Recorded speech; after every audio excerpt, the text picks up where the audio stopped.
Chitra Mataji, I made you co-host. Hare Krishna Mataji. Hare Krishna.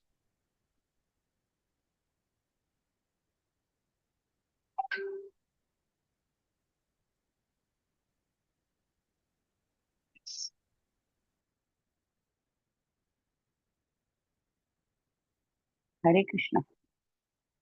Shall I start, Mataji?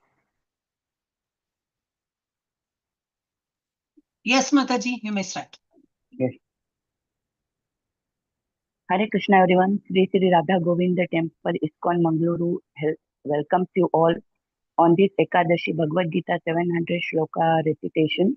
All glories to disciplic succession founder Acharya, His Divine Grace A.C. Bhakti Vedanta Swami Sri Prabhupada ki jai, His Holiness Jai Pataka Swami Guru Maharaj ki jai, and Temple President His Grace Namanistha Das Prabhuji ki jai. Starting with Mangala Charan. Om Ajnanatimirandhasya Jnananjanashalakaya Chakshurunmilitam Yena Tasmai Sri Gurave Namaha. Sri Chaitanya Manobhishtam Thapitam Yena Bhutale Swayam Rupaha Kadamayam Dadati Tvapadantikam Vandeham Sri Guroho Sri Utapatakamalam Sri Gurum Vaishnavansha Sri Rupam Sagrajatam Sahagana Raghunathanvitam Tam Sajivam Sadvaitam Savadutam Parijana Sahitam Krishna Chaitanya Devam Sri Radha Krishna Pada Sahagana Lalita Sri Vishakhanvitanshta He Krishna Karuna Sindhu Dinabandhu Jagatpate Gopesh Gopika Kanta Radha Kanta Namostute Tapta Kanchana Gaurangi Radhe Vrindavaneshwari Vrishabhanu Sute Devi Pranamami Hari Priye Vancha Kalpatarubhrasya वाञ्छाकल्पतरुभ्यश्च कृपासिन्धुभ्य एव च पतितानां पावनेभ्यो वैष्णवेभ्यो नमो नमः। नमो विष्णुपादाय कृष्णपृष्ठाय भूतले श्रीमते भक्तिवेदान्त स्वामिनीति नामिने नमस्ते सरस्वती देवे गौरवाणी प्रचारिणे निर्विशेष शून्यवादी पाश्चात्य देशतारिणे जय श्री कृष्ण चैतन्य प्रभु नित्यानंद श्री अद्वैत गदाधर श्रीवासादि गौर भक्त वृंदा हरे कृष्णा कृष्ण कृष्णा हरे हरे हरे राम राम राम हरे हरे हरे कृष्णा कृष्ण कृष्णा हरे हरे हरे राम राम राम हरे हरे. भगवद गीता महात्म्य by आदि शंकराचार्य. टेक्स्ट 1. गीता शास्त्रमिदं पुण्यं यः पठेत् प्रयतः पुमान् विष्णुपदमवाप्नोति भयशोकादिवर्जितः.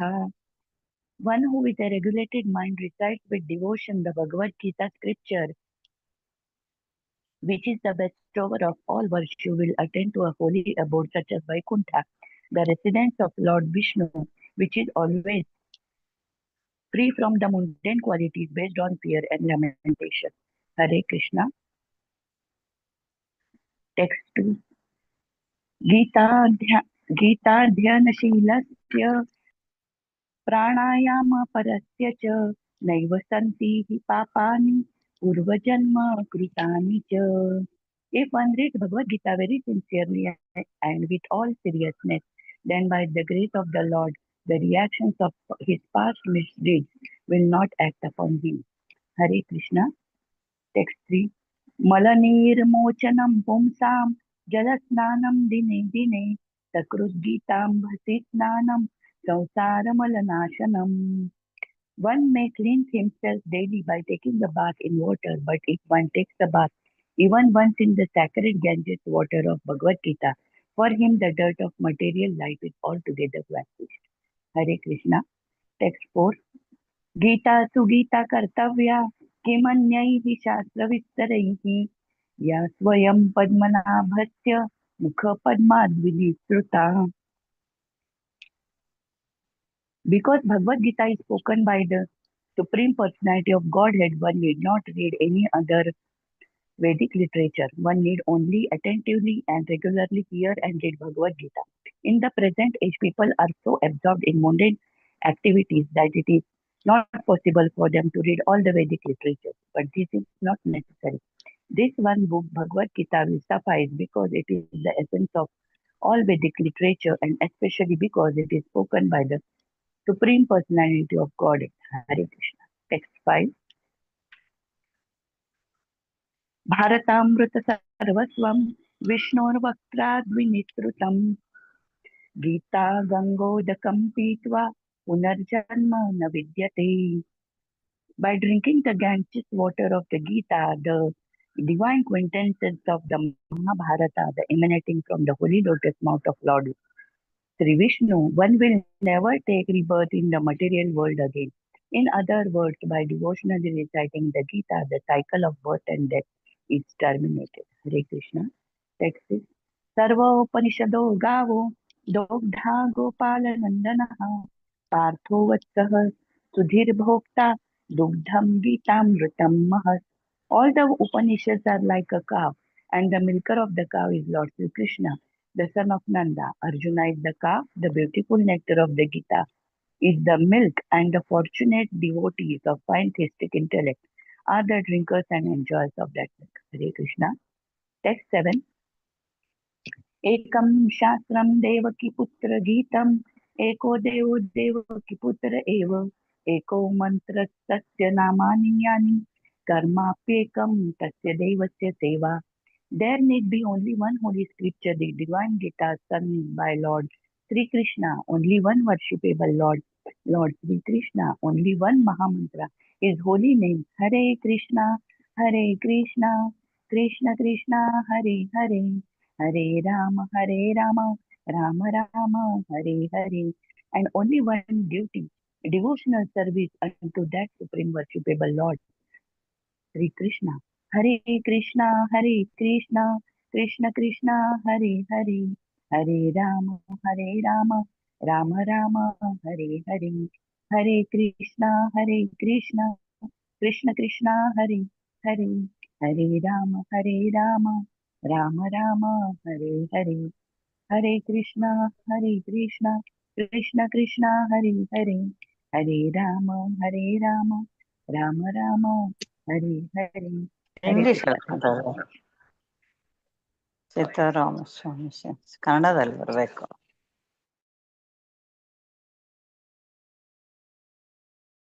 Hare Krishna. Prasad Prabhuji, Hare Krishna. Hare Yeah, Krishna. you may start, Prabhuji. Okay. Om Sri Krishnaya Paramatmane Namaha.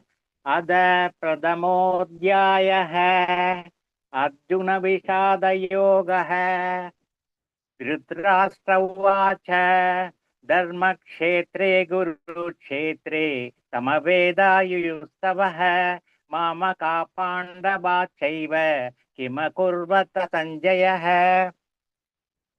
Sanjaya Vacha Drishtva tu Pandavanikam Vyudam Duryodhanastata Acharya Mupasangamya Raja Vachanam Aprabhit Pasyaitam Panduputranam Acharya Mahatim Chamum Vyudan Tripata Putrena Tava Sishyena Dhimatha अत्र सूरा महेश्वासा भीमार्जुन समायुतिः युयुतानो विराडश्च तृप्पतस्य महारथः दृढकेतुश्चेकितान काशीराजस्य वीर्यवान् पुरुजित् कुन्दिभोजश्च शैत्यश्च नरपुङ्गवः युतामन्नस्य विक्रान्त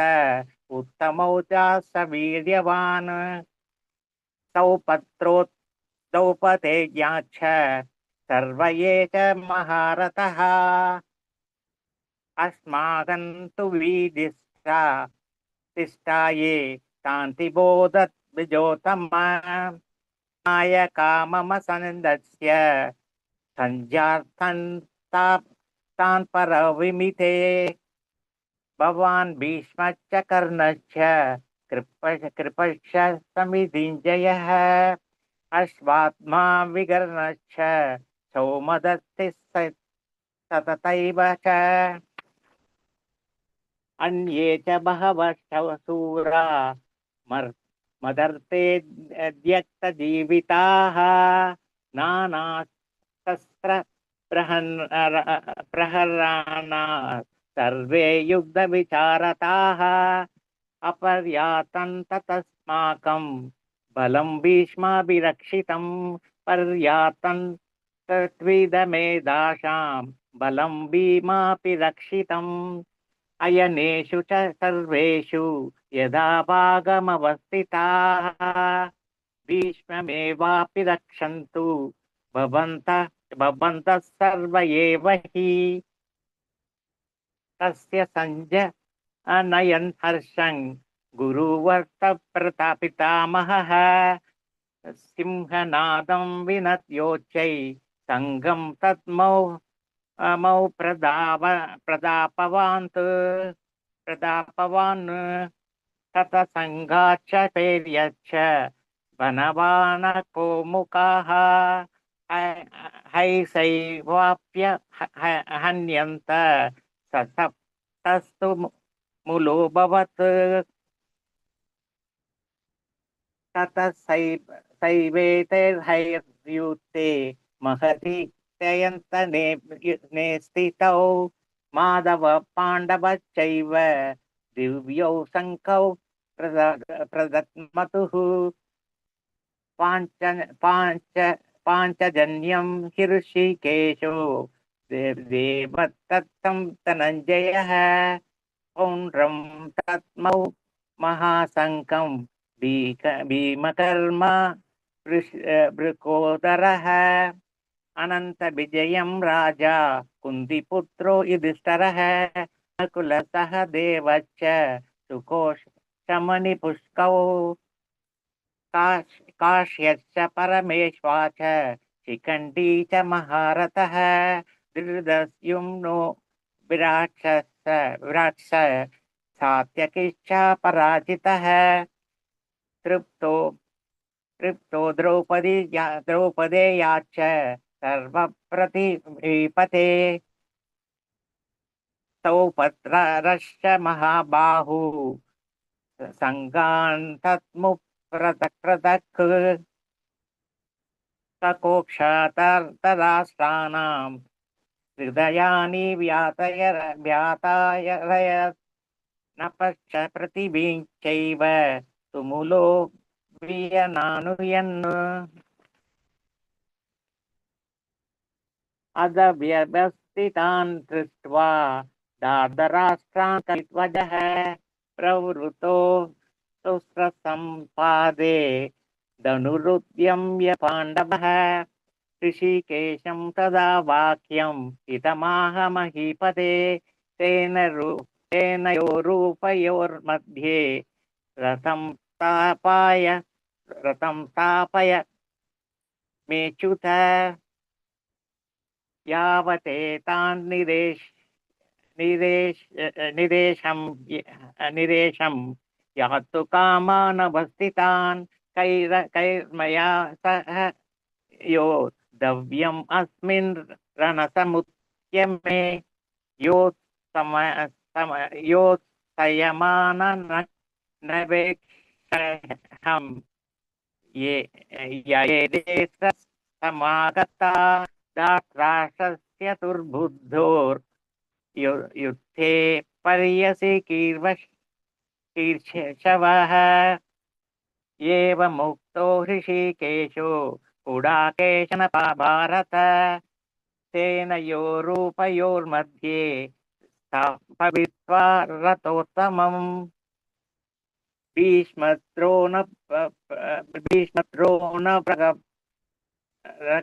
रगद सर्वेषां च मशीर्षिताम् उवाच पार्थ पश्यन्न तान् समवेनान् कुरुनिधि तत्र पश्यत्ति तान् पार्थ पितॄनत पितामहान् आचार्यान् मधुलान् भ्रातॄन् पुत्रान् पौत्रान् सखींस्तथा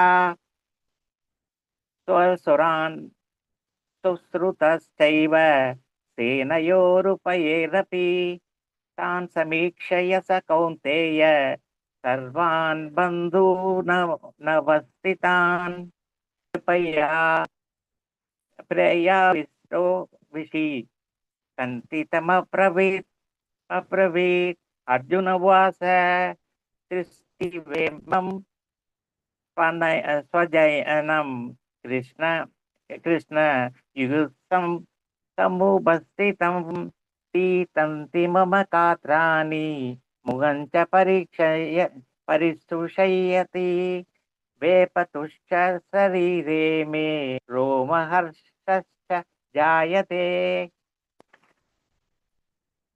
काण्डीवं करं सते हस्तात् तवक्षैव परितह्यते न च शक्नेम्य वसुधातुं प्रतीव च मे मनः निमित्तानि च पश्यामि विपरीतानि केशव न च श्रेयोनु पश्यामि अथवा स्वजनमाहवे न काङ्केश विजयं कृष्ण न च राज्यं सुखानि च किं नो राज्येन गोविन्द किं भोगैर्जीवितेन वा येषामर्थे काङ्क्षितं नो राज्यं भोगसुखानि च त इमे वस्थिता युक्ते प्राणां त्यक्त्वा तनानि च आचार्यप्रदपुत्रा तैत्वच पितामहाः मादुला स्वयहुरा पौत्रा शयाला सम्पन्दिनस्तथा एतान्तहन्तुमिच्छामि ज्ञातोऽपि मधुसूदन अपि त्रैलोक्यराज्यस्य हेतो किं नु मही कृते निहत्य तत्राष्ट्र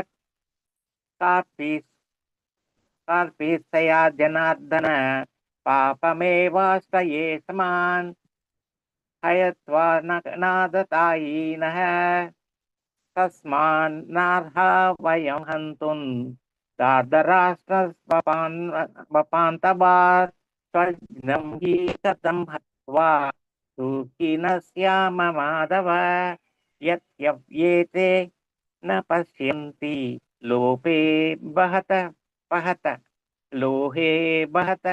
चेदसः कुलक्षयकृतं दोषं मित्रद्रोहे च पादकं कदं न ध्येयमस्मापि पापाद निवर्तितुं कुलक्षयकृतं दोषं परपश्यद्भिर्जनार्दनः कुलक्षये प्रणयन्ति रक्ष्यन्ति कुलधर्मा सनातनः धर्मो न से कुलं कृष्णम् अधर्मो विभवत्युत अधर्मा विभवत् कृष्ण पृथुषयन्ति कुलस्त्रियः क्षत्रितुष्टाशु वर्णेष्य जायते वर्णशङ्करः शङ्करो नरकायैव नाग्नां कुलस्य च पतन्ति पितरो ह्योषां लुप्तपिण्डो ततक्रियाः दोषैरेदैकुलज्ञानां वर्णसङ्करकारिकैः उत्साह्यन्ते जातिधर्म कुलधर्माश्च शाश्वताः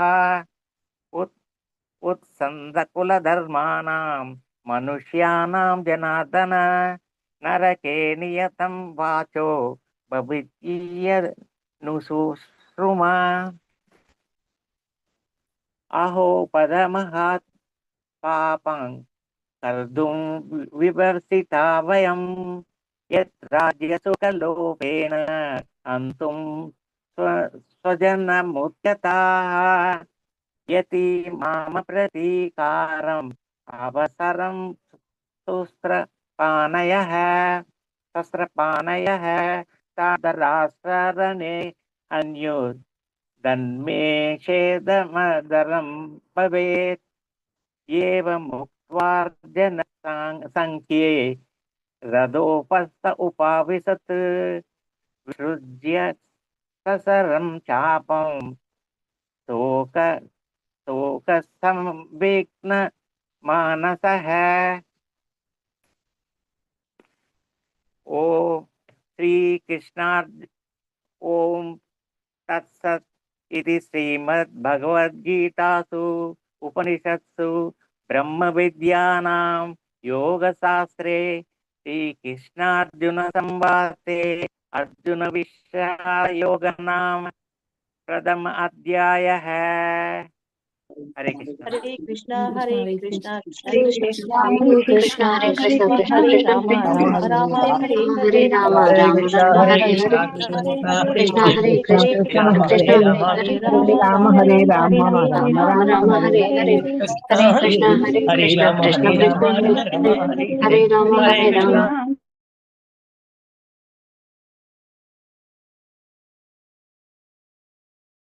हरे कृष्ण माताजी। हरे कृष्ण माताजी। हरे कृष्ण। please start. ओम भगवते वासुदेवाय अथ सांख्ययोग नाम द्वितीयोऽध्यायः। संजय उवाच तन्तथा कृपयाविष्टमश्रुपूर्णाकुलेक्षणं विषीदन्तमिदौ वाक्यमुवाच मधुसूदनः। श्रीभगवानुवाच कुतस्त्वाकश्मलमिदौ विषमे समुपस्थितम् अनार्यजुष्टमस्वर्गमकीर्तिकरमर्जुन क्लैप्यमास्मगमपार्थ नैतत्तयुपपद्यते क्षुद्रं हृदय दौर्बल्यं त्यक्तोत्तिष्ठ परन्तप। अर्जुन उवाच कथं भीष्ममहं सङ्ख्ये द्रोणं च मधुसूदन इषुभिः प्रतियोत्स्यामि पूजार्हावरिसूदन। गुरून् हत्वा हि महानुभावान् श्रेयो भोक्तुं भैक्षमपीह लोके हत्वार्थकामास्तु गुरूनिहैव भुञ्जीय भोगान् रुधिरप्रदिग्धान् न चैतदिद्मः कतरन्नो गरीयो यद्वा जयेम यदीवानो जयेयुः यानेव हत्वा न जिजीविषामस्तेव स्थिताः प्रमुखे धातराष्ट्राः कार्पण्यदोषोपहतः स्वभावः पृच्छामि त्वां धर्मसम्मूढचेताः यच्छ्रेयस्यान्निश्चितं ब्रूहि तन्मे शिष्यस्तेऽहं शाधिमान् त्वां प्रपन्नम् न हि प्रपश्यामि ममापनुद्यात् यच्छोकमुच्छोषणमिन्द्रियाणाम् अवाप्य भूमा वसपत्नवृद्धं राज्यं सुराणामपि चाधिपत्यम्। सञ्जय उवाच एवमुक्त्वा ऋषिकेशं गुडाकेशः परन्तप न योत्सैति गोविन्दं मुक्त्वा तूष्णीं बभूवः। तमुवाच ऋषिकेशः प्रहसन्निव भारत सेनयोरुभयोर्मध्ये विषीदन्तमिदौ वचः। श्रीभगवानुवाच अशोच्यानन्वशोचस्त्वं प्रज्ञावादांश्च भाषसे गतासु न गतासूंश्च नानुशोचन्ति पण्डिताः न त्वेवाहं जातु नासन्न त्वन्नेमे जनाधिपाः न चैव न भविष्यामः सर्वे वयमतः परम् देहिनोऽस्मिन् यथा देहे कौमारं यौवनं जरा तथा देहान्तरप्राप्तिर्धीरस्तत्र न मुह्यते मात्रा स्पर्शास्तु कौन्तेय शीतोष्णसुखदुःखदाः आगमापायिनो नित्यास्तां तितिक्षश्च भारत यं हि न व्यथयन्ते ते पुरुषं पुरुषर्षभ समदुःखसुखं धीरं सोऽमृतत्वाय कल्पते नासतो विद्यते भावो नाभावो विद्यते सतः उभयोरपि दृष्टोऽन्तस्त्वनयोस्तत्त्वदर्शिभिः अविनाशि तु तद्विद्धि येन सर्वमिदं ततं विनाशमव्ययस्यास्य न कश्चित् कर्तुमर्हति अन्तवन्त इमे देहा नित्यस्योक्ताः शरीरिणः अनाशिनो प्रमेयस्य तस्माद्युद्धस्य भारत य एनं वेत्ति हन्तारयश्चैनं मन्यते हतम् उभौ तौ न विजानीतो नायं हन्ति न हन्यते न जायते म्रियते वा कदाचिन्नायं भूत्वा भविता वा न भूयः अजो नित्यशाश्वतोऽयं पुराणो न हन्यते हन्यमाने शरीरे वेदाविनाशिनं नित्यं येनमजमभयं कथं स पुरुषः पार्थ कङ्घातयति हन्तिकम् वासांसि जीर्णानि यथा विहाय नवानि गृह्णाति नरोपराणि तथा शरीराणि विहाय जीर्णान्यन्यानि संयाति नवानि देहि नैनं छिन्दन्ति शस्त्राणि नैनं दहति पावकः न चैनं क्लेदयन्त्यापो न शोषयति मारुतः अच्छेद्योऽयमदाहोऽयमक्लेद्यो शोष्य एव च नित्यः सर्वगतस्थाणुरचलोऽयं सनातनः अव्यक्तोऽयमचिन्त्योऽयमविकार्योऽयमुच्यते तस्मादेव विदित्वैनं नानुशोचितुमर्हसि अथ चैनं नित्यजातं नित्यं वा मन्यसे मृतं तथापि त्वं महाबाहो नैवं शोचितुमर्हसि जातस्य हि ध्रुवो मृत्युर्ध्रुवं जन्म मृतस्य च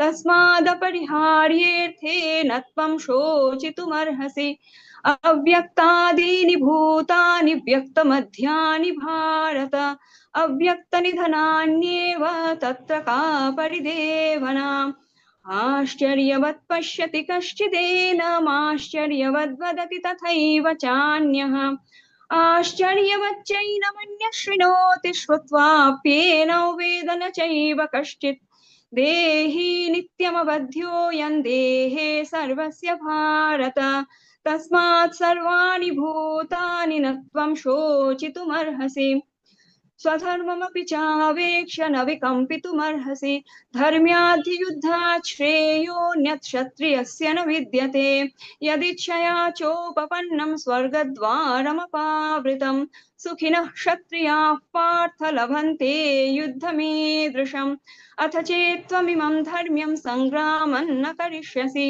ततः स्वधर्मं कीर्तिं च हित्वा पापमवाप्स्यसि अकीर्तिं चापि भूतानि कथयिष्यन्ति ते वयां सम्भावितस्य चाकीर्तिर्मरणादतिरिच्यते भयाद्रणादृपरतं मौस्यन्ते त्वां महारथाः येषां च त्वं बहुमतो भूत्वा यास्यसि लाघवम् अवाच्यवादांश्च बहून् वदिष्यन्ति तवाहिताः निन्दन्तस्तव सामर्थ्यं ततो दुःखतदन्नु किम् हरे कृष्ण हतो वा प्राप्स्यसि स्वर्गं जित्वा वा भोक्ष्यसे महिं तस्मादुत्तिष्ठ कौन्तेय युद्धाय कृतनिश्चयः सुख दुःखे समे कृत्वा लाभालाभौ जयाजयौ ततो युद्धाय युज्यस्व नैवं पापम् अवाप्स्यसि एषा ते विहिता साङ्ख्ये बुद्धिर्योगे त्विमां शृणु बुद्ध्या युक्तो यया पार्थ कर्मबन्धं प्रहास्यसि नेहाभिक्रम नाशोऽस्ति प्रत्यवायो न विद्यते स्वल्पमप्यस्य धर्मस्य त्रायते महतो भयात् व्यवसायात्मिका बुद्धिरेकेह कुरु नन्दन बहुशाखायनन्ताश्च बुद्धयो व्यवसायिनाम् यामिमां पुष्पितां वाचं प्रवदन्त्यविपश्चितः वेदवादरताः पार्थ नान्यद अस्तीति वादिनः कामात्मानः स्वर्गपरा जन्म कर्म फलप्रदां क्रियाविशेषबहुलां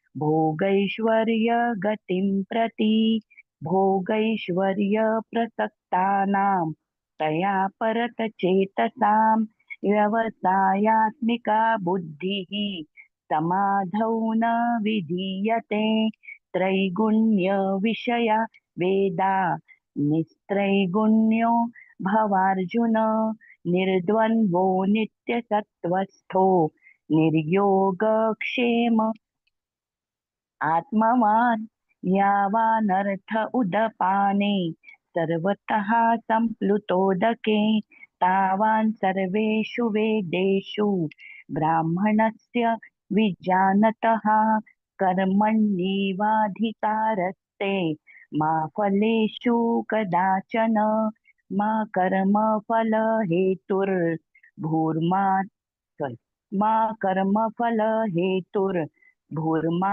ते सङ्गोऽस्त्वकर्मणि योगस्थः कुरु कर्माणि सङ्गं त्यक्त्वा धनञ्जय सिद्ध्योः समो भूत्वा समत्वं योग उच्यते दूरेण ह्यवरं कर्म बुद्धियोगात् धनञ्जय बुद्धौ शरणमन्विच्छ कृपणाः फलहेतवः बुद्धियुक्तो जहातीह उभे सुकृत दुष्कृते तस्माद्योगाय युज्यस्व योगः कर्मसु कौशलं कर्मजं बुद्धियुक्ता हि फलं त्यक्त्वा मनीषिणः जन्मबन्ध विनिर्मुक्ताः पदं गच्छन्त्यनामयम् यदा ते मोहकलिलं बुद्धिर्व्यतितरिष्यति तदा गन्तांसि निर्वेदं श्रोतव्यस्य श्रुतस्य च श्रुतिविप्रतिपन्ना ते यदा स्थास्यति निश्चला समाधावचला बुद्धिस्तदा योगम् अवाप्स्यसि अर्जुन उवाच स्थितप्रज्ञस्य का भाषा समाधिस्थस्य केशव स्थितधिः किं प्रभाषेत किमासीत व्रजेत किम् श्रीभगवानुवाच प्रजहाति यदा कामांस्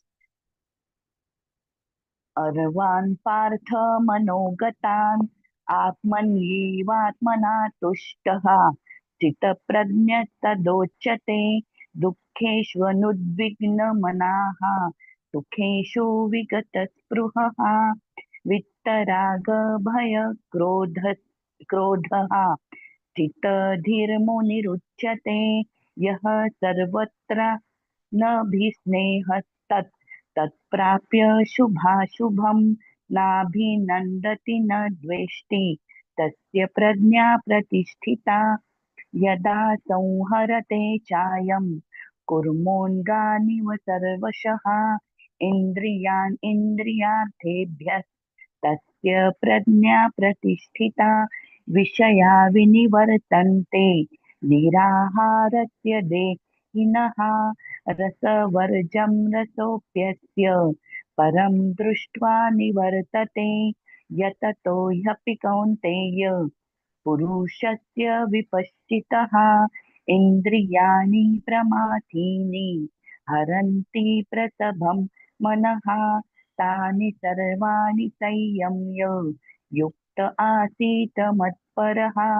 वशे हि यस्येन्द्रियाणि तस्य प्रज्ञा प्रतिष्ठिता ध्यायतो विषयान् पुंसः सङ्गस्तेषुपजायते सङ्गात् सञ्जायते कामः कामात् क्रोधोऽभिजायते क्रोधात् भवति सम्मोहः सम्मोहात् स्मृतिविभ्रमः स्मृतिभ्रंशात् बुद्धिनाशो बुद्धिनाशात् प्रणश्यति रागद्वेष वियुक्तैस्तु विषयानिन्द्रियैश्चरन् आत्मवश्यैर्विधेयात्मा प्रसादम् अधिगच्छति प्रसादे सर्वदुःखानां हानिरस्योपजायते प्रसन्नचेतसो यासु बुद्धिः पर्यवतिष्ठते नास्ति बुद्धिरयुक्तस्य न चायुक्तस्य भावना न चाभावयतः शान्तिः अशान्तस्य कुतः सुखम् इन्द्रियाणां हि चरतां यन्मनो नो विधीयते तदस्य हरति प्रज्ञां वायुर्नावम् इवाम्भसि तस्माद्यस्य महाबाहो निगृहीतानि सर्वशः इन्द्रियाणीन्द्रियार्थेभ्यः तस्य प्रज्ञा प्रतिष्ठिता या निशा सर्वभूतानां तस्यां जागर्ति संयमी यस्यां जागृति भूतानि सा निशा पश्यतो मुनेः आपूर्यमाणम् अचलं प्रतिष्ठं समुद्रमापः प्रविशन्ति यद्वत् तद्वत् कामायं प्रविशन्ति सर्वे स शान्तिमाप्नोति न कामकामी विहाय कामान्यः सर्वान् पुमांश्चरति निःस्पृहः निर्ममो निरहङ्कारः स शान्तिम् अधिगच्छति एषा ब्राह्मी स्थितिः पार्थ नैनां प्राप्य विमुह्यति स्थित्वा स्याम् अन्तकालेऽपि ब्रह्मनिर्वाणं मृच्छति ॐ तत्सदिति श्रीमद्भगवद्गीतासु उपनिषत्सु ब्रह्मविद्यायां योगशास्त्रे श्रीकृष्णार्जुन संवादे सांख्ययोगो नाम द्वितीयोऽध्यायः हरे हरे कृष्णा हरे कृष्णा हरे हरे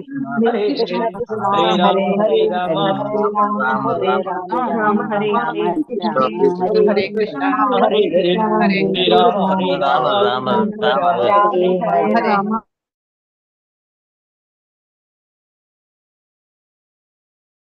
हरे कृष्ण माता जी मंजुला माता हरे कृष्ण माताजी जी यस हरे कृष्ण हरे कृष्ण अधय तृतीयोऽध्यायः कर्मयोगः अर्जुन उवाच ध्यायसि चेत् कर्मणस्ते मता बुद्धिजनार्दन तत्किं कर्मणि घोरे मां निजयोऽयसि केशव व्यामिश्रेणेव वाक्येन बुद्धिं मोहयसीव मे तदेकं वद निश्चित्य येन श्रेय अवाप्स्याम् श्रीभगवान् उवाच लोकेऽस्मिन् द्विविधा निष्ठा पुरा प्रोक्ता मया नघ ज्ञानयोगेन साङ्ख्यानां कर्मयोगेन योगिनां न कर्मः अनारम्भात् नैष्कर्म्यं पुरुष अश्नुते न च सन्न्यासना एव सिद्धिं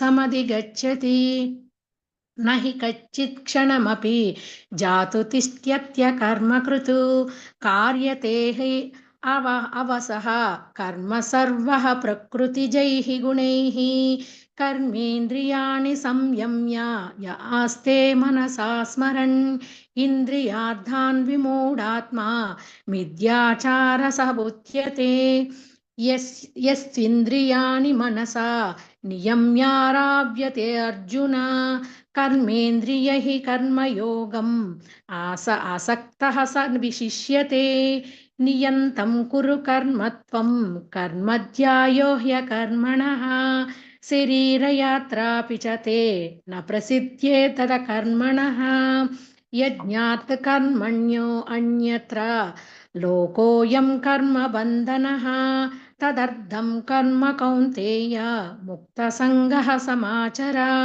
सह यज्ञाः प्रजाः सृष्टा पुरोवाच प्रजापतिः अनेन प्रसविश्वत्वं येषः न उत्तिष्ठ कामधुक् देवान् भावयतानेह ते देवा भावयन्तवः परस्परं भावयन्तः श्रेयः परमवाप्सदः इष्टान् भोगान् हि वो देवा दास्यन्ते यज्ञभाविताः तत्तैतान् प्रदयोभ्यो यो भुङ्क्तेस्ते एव सः यज्ञशिष्टासिनः सन्तः मुच्यन्ते सर्वकिल्बिषैः भुजन्ते ते त्वगं पापा ये पञ्चात्मात्मकारणात् अन्नाद्भवति भूतानि पर्जन्या अन्नसम्भवः यज्ञाद्भवति पर्जन्यो यज्ञः कर्म समुद्भवः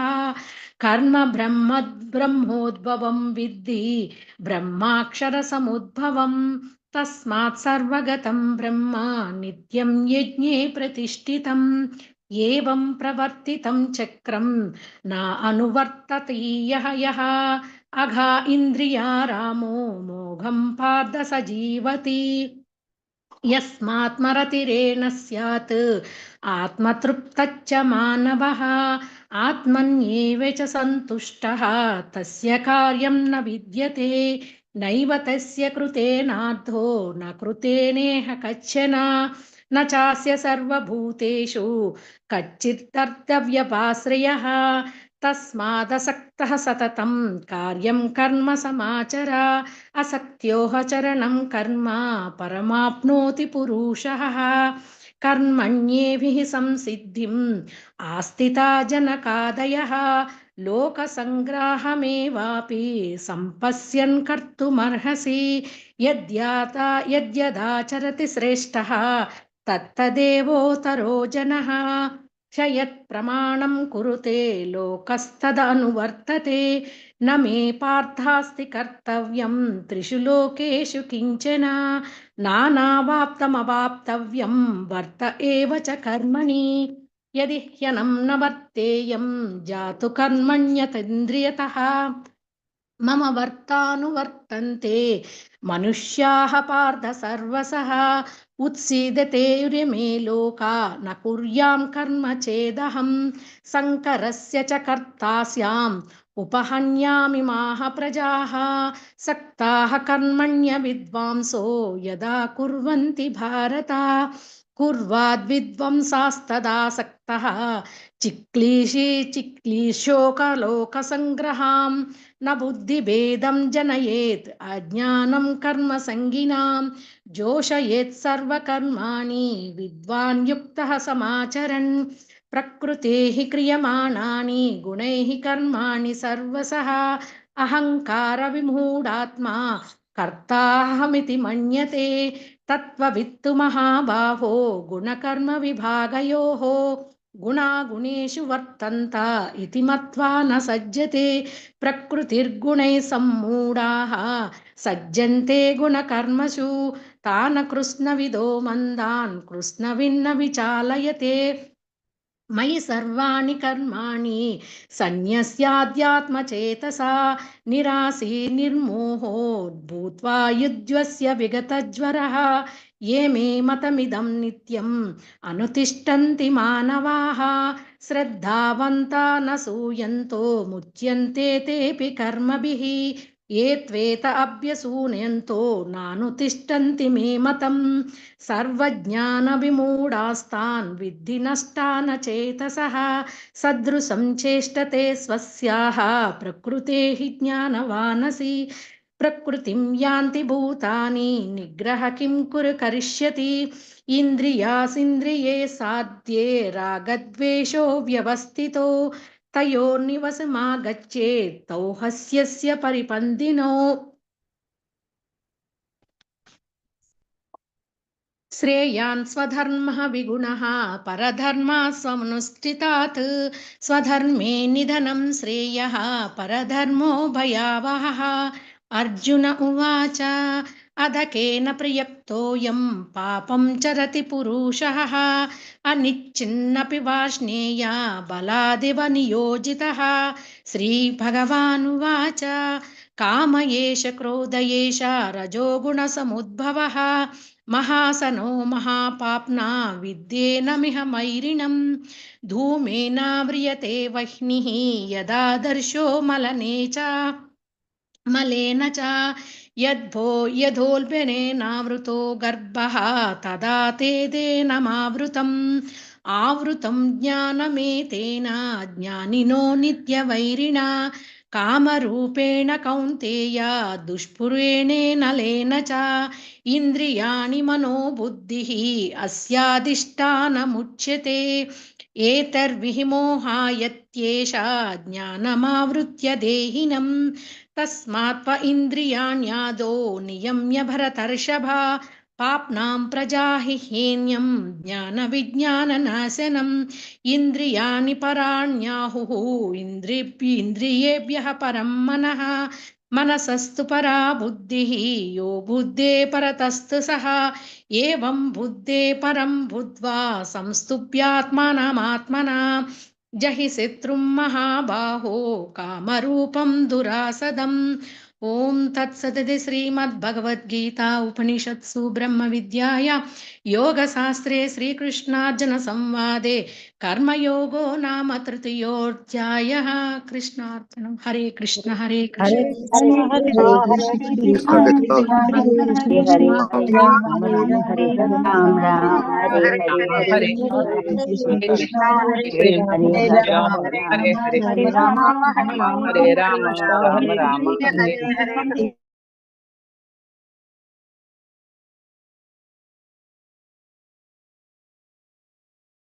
हरे कृष्ण हरे कृष्ण माताजी। हरे शुरू कृष्ण करें।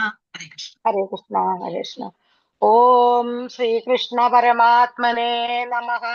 ओम नमो भगवते वासुदेवाय। अथ चतुर्थोऽध्यायः ज्ञानयोगः। श्रीभगवानुवाच इमं विवसते योगं प्रोक्तवानहमव्ययम् विवसान् मनवे प्राह मनुरिषागवे ब्रवीत् एवं परम्परा प्राप्तम् इमं राजर्षयो विदुः सकाले नेता योगो नष्ट परन्दव योग पुराधन भक्तोऽसि मे सखा चेति रहस्यं हेतदुत्तमम्। अर्जुन उवाच अपरं भवतो जन्म परं जन्म विवस्वतः कथमेतत् विजानीयाम् त्वमादौ प्रोक्तवानिति। श्रीभगवानुवाच बहूनि मे व्यतीतानि जन्मार्जुन अनघं वेद सर्वं तत्त्वं वेद परन्तप अजोऽपि सन्नव्ययात्मा भूतानाम् ईश्वरोऽपि सन् प्रकृतिं सामधिष्ठाय सम्भवाम्यात्ममायया धर्मस्य ग्लानिर्भवति भारत अभ्युत्थानमधर्मस्य तदात्मानं सृजाम्यहम् परित्राणाय साधूनां विनाशाय च दुष्कृतां धर्म संस्थापनार्थाय सम्भवामि युगे युगे जन्म कर्म च मे दिव्यम् एवं यो वेति तत्त्वदाः त्यक्ता देहं पुनर्जन्म नैति मामेति सोऽर्जुन वीतरागभयक्रोध मन्मया उपस्थिताः बहवो ज्ञानतपसा भूता मद्भावमागताः यो यदा मा प्रपद्यन्ते तां सदैव भजाम्यहम् मम वर्मानुवर्तन्ते मनुष्या पार्थ सर्वशः कांक्षन्तकर्म सिद्धिं यजन्त इह देवताः क्षिप्रिं हि मानुषे लोके सिद्धिर्भवति कर्मजा चातुर्वर्ण्यं गुणकर्म विभागशः तस्य कर्तारमविमां विद्याकर्तारमव्ययम् नमां कर्माणि लिप्यन्ति तमे कर्म बले स्पृहा इति मां यो विजानाति न सबध्यते एवं ज्ञात्वा कृतं कर्म पूर्वैरपि मुमुक्षुभिः कुरु कर्मैव तस्मात् त्वं पूर्वतरं कृतं किं कर्म किमकर्मेति कवयोऽप्यत्र मोहिताः तत्ते कर्म प्रवक्ष्यामि यज्ञाता मोक्षस्य शुभा कर्मणो ह्यविबोधव्यं च विकर्मणाः कर्म च बोधव्यं सहना कर्मणो गतिः कर्मण्य कर्म यः पश्येत् कर्म अकर्मणि च कर्म यः स बुद्धिमान् मनुष्येषु स युक्त कृष्ण कर्मकृत् यस्य सर्वे समारम्भाः सङ्कल्पवर्जिता ज्ञानाग्धकर्म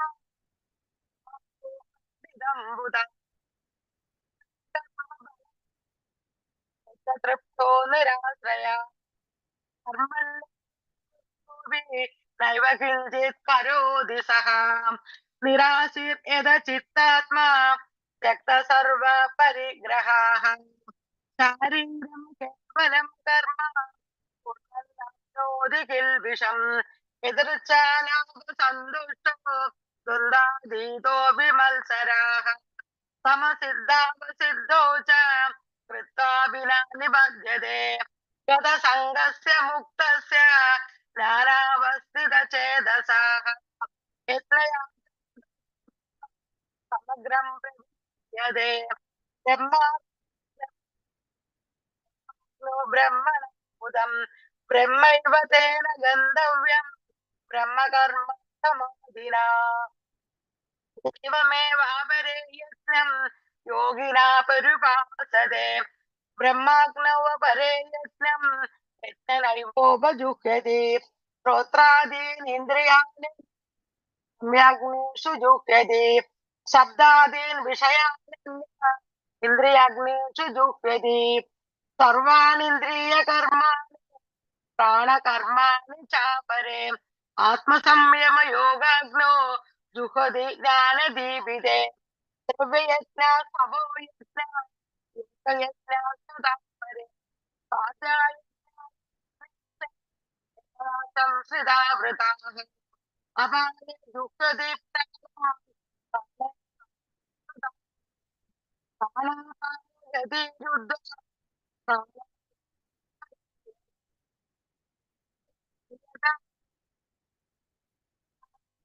जुह्यति अव्यपेदे यत्नश्चबितकल्मषाः यत्नशिष्टामृतभुजो यान्ति ब्रह्मधनम् नायं लोकोऽस्ति यत्नस्य कुतो न कुरु सत्तमा एवं बहुविधा यत्नः वितता ब्रह्मणो कर्मजान् विदितं विमुक्षसे श्रेयान् द्रव्यमय यज्ञ ज्ञानयज्ञ परं सर्वं कर्म किलं ज्ञाने परिसमाप्यते तद्विद्धि प्रणिपातेन परिप्रश्नेन सेवया उपदेशन्ति ते ज्ञानं ज्ञानिनः तत्त्वदर्शिनः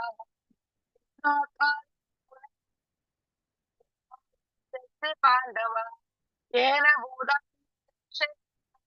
भूतात्मन्यदो मयि अपि चेदसि पापेभ्यो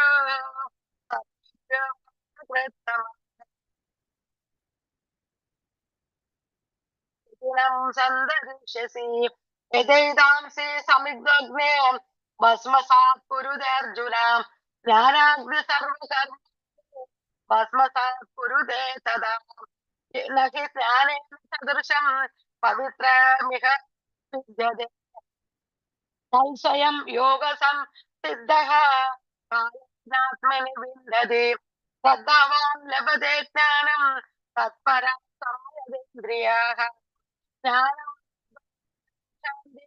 अचिरेणाधिगच्छति अज्ञश्च श्रद्धादानश्च संशयात्मा विनश्यति नायं लोकोऽस्ति न परो नासुखं संशयात्मनः योगसन्न्यस्तकर्माणं चिन्न संशयम् आत्मवन्दं न कर्माणि निबध्नन्ति धनञ्जय तस्मादज्ञानसम्भूतं कृतस्तं ज्ञानासिनात्मना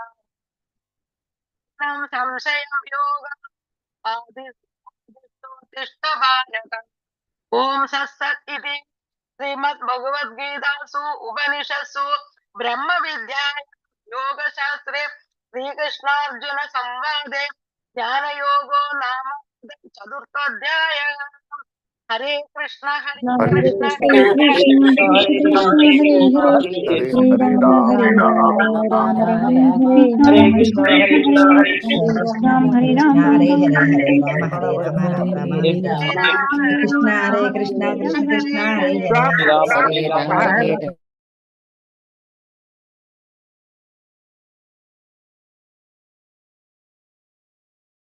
हरे कृष्ण माताजी। हरे कृष्ण ओम ओम नमो भगवते वासुदेवाय श्रीकृष्ण परब्रह्मणे नमः। अथ पंचमोऽध्यायः कर्म संन्यास योगः। अर्जुन उवाच संन्यासं कर्मणां कृष्ण पुनर्योगं च शंससि यच्छ्रेययेतयोरेकं तन्मे ब्रूहि सुनिश्चितं। श्रीभगवानुवाच संन्यासः कर्मयोगस्य करावुभौ तयोस्तु कर्म संन्यासात् कर्मयोगो विशिष्यते। ज्ञेयः स नित्यसन्न्यासी यो न द्वेष्टि न काङ्क्षति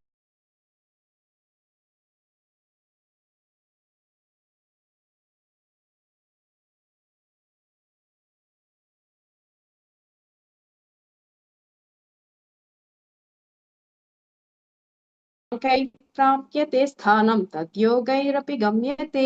एकं सांख्यं च योगं च यः पश्यति स पश्यति। संन्यासस्तु महाबाहो दुःखमाप्तुमयो गतः। योगयुक्तो मुनि ब्रह्मा न चिरेणाधिगच्छति। योगयुक्तो विशुद्धात्मा विजितात्मा जितेन्द्रियः सर्वभूतात्मा भूतात्मा कुर्वन्नपि न लिप्यते।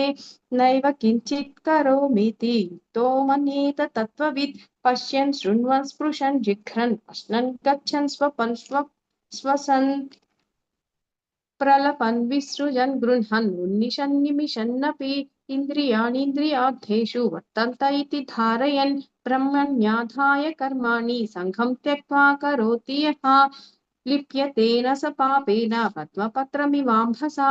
कायेन मनसा बुद्ध्या केवलैरिन्द्रियैरपि योगिनः कर्म कुर्वन्ति सङ्घं त्यक्त्वात्मशुद्धये।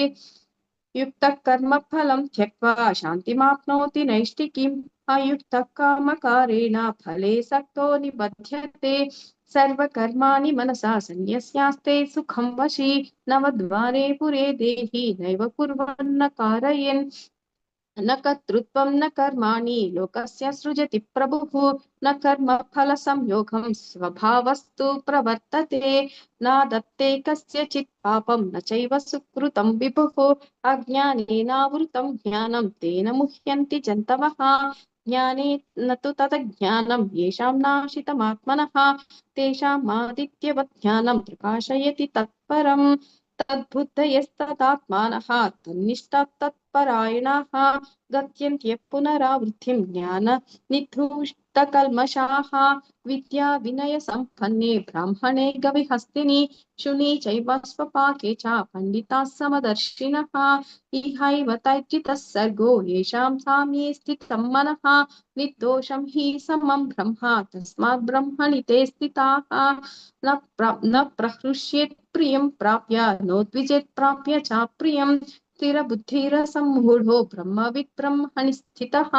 बाह्यस्पर्शेष्वसक्तात्मा विन्द्यत्यात्मनि यत् सुखं स ब्रह्मयोगयुक्तात्मा सुखमक्षयमश्नुते।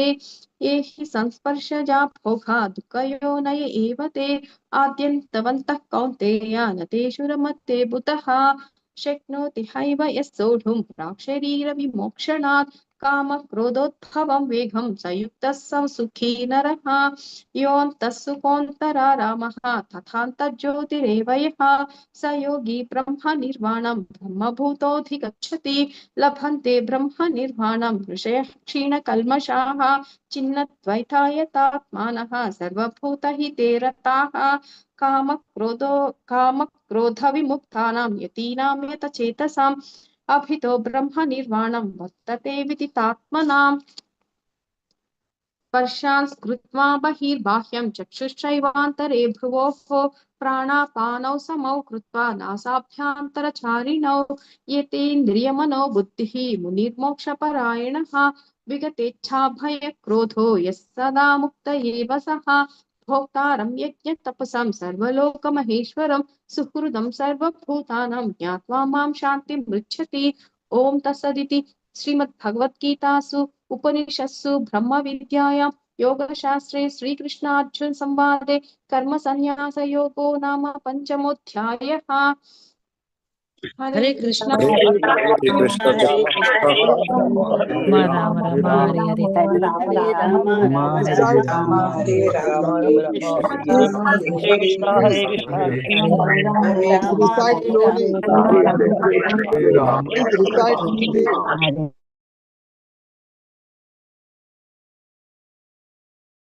हरे कृष्णा। सभी माता जी एवं प्रभु जी को दंडवत प्रणाम। ओम श्री परमात्मने नमः। श्रीमद् भगवद गीता अथ षष्ठोऽध्यायः। श्री भगवानुवाच अनाश्रितः कर्मफलं कार्यं कर्म करोति यः स सन्न्यासी च योगी च न निरग्निर्न चाक्रियः यम सन्न्यासमिति प्राहुर्योगं तं विद्धि पाण्डव न ह्यसन्न्यस्तसङ्कल्पो योगी भवति कश्चन आरुरुक्षोर्मुनेर्योगं कर्म कारणमुच्यते योगारूढस्य तस्यैव शमः कारणमुच्यते यदा हिनेन्द्रियार्थेषु न कर्मस्वनुषज्जते सर्वसङ्कल्पसन्न्यासी योगारूढस्तदोच्यते उद्धरेदात्मनात्मानमात्मानमवसादयेत् आत्मैव ह्यात्मनो बन्धुरात्मैव रिपुरात्मनः बन्धुरात्मात्मनस्तस्य येनात्मैवाच्यतात्मनः अनात्मनस्तु शत्रुत्वे वर्तेतात्मैव शत्रुवत् जितात्मनः प्रशान्तस्य परमात्मा समाहितः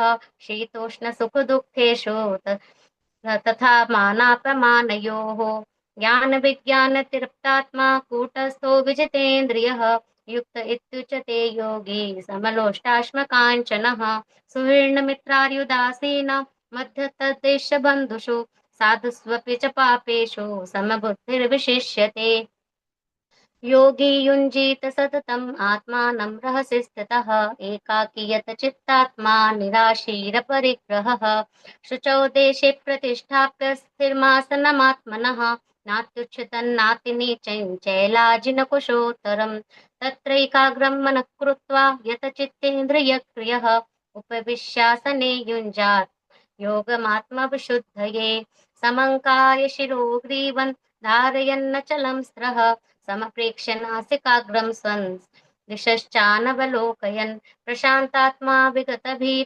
ब्रह्मचारिव्रते स्थितः मनः संयम्य मच्चित्तो युक्त आसीत मत्परः युञ्जन्नेवं सदात्माने योगी नियतमानसः शान्तिर्निर्वाणपरमा मत्संस्थामधिगच्छति नात्यश्नतस्तु योगोऽस्ति न चैकान्तमनश्नतः चातिस्वप्नशीलस्य जाग्रतो नैव चार्जुन युक्ताहारविहारस्य युक्तचेष्टस्य कर्मसु युक्तस्वप्नावबोधस्य योगी भवति दुःखः यदा विनियते चित्तम् आत्मन्येवावतिष्ठते निःस्पृहः सर्वकामेभ्यो युक्त इत्युच्यते तदा यथा दीपो निवातस्थो नेङ्गते सोपमा स्मृता योगिनो यतचित्तस्य युञ्जतो योगमात्मनः यत्रो परमते चित्तं निरुद्धं योगसेवया यत्र चैवात्मनात्मानं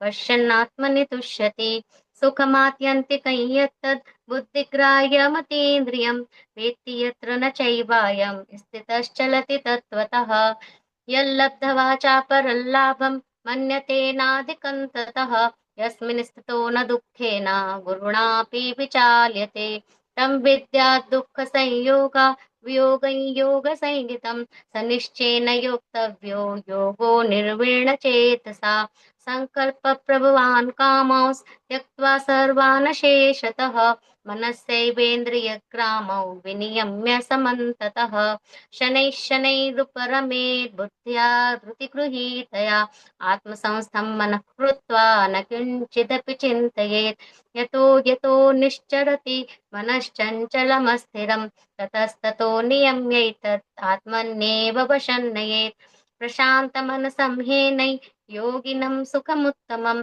उपैति शान्तरजसं ब्रह्मभूतमकल्मषम् युञ्जन्नेवं सदात्माने योगी विगतकल्मषः सुखेन ब्रह्म संस्पर्शम् अत्यन्तं सुखमश्नुते सर्वभूतास्थमात्मानं सर्वभूतानि चात्मनि ईक्षते योगयुक्तात्मा सर्वत्र समदर्शनः यो मां पश्यति सर्वत्र सर्वं च मयि पश्यति तस्याहं न प्रणश्यामि स च मे न प्रणश्यति सर्वभूतस्थितं यो मां भजत्येकत्वमास्थितः सर्वथा वर्तमानोऽपि स योगी मयि वर्तते आत्मौपम्येन सर्वत्र समं पश्यति योऽर्जुन सुखं वा यदि वा दुःखं स योगी परमो मतः अर्जुन उवाच योऽयं योगस्त्वया प्रोक्तः साम्येन मधुसूदन एतस्याहं न पश्यामि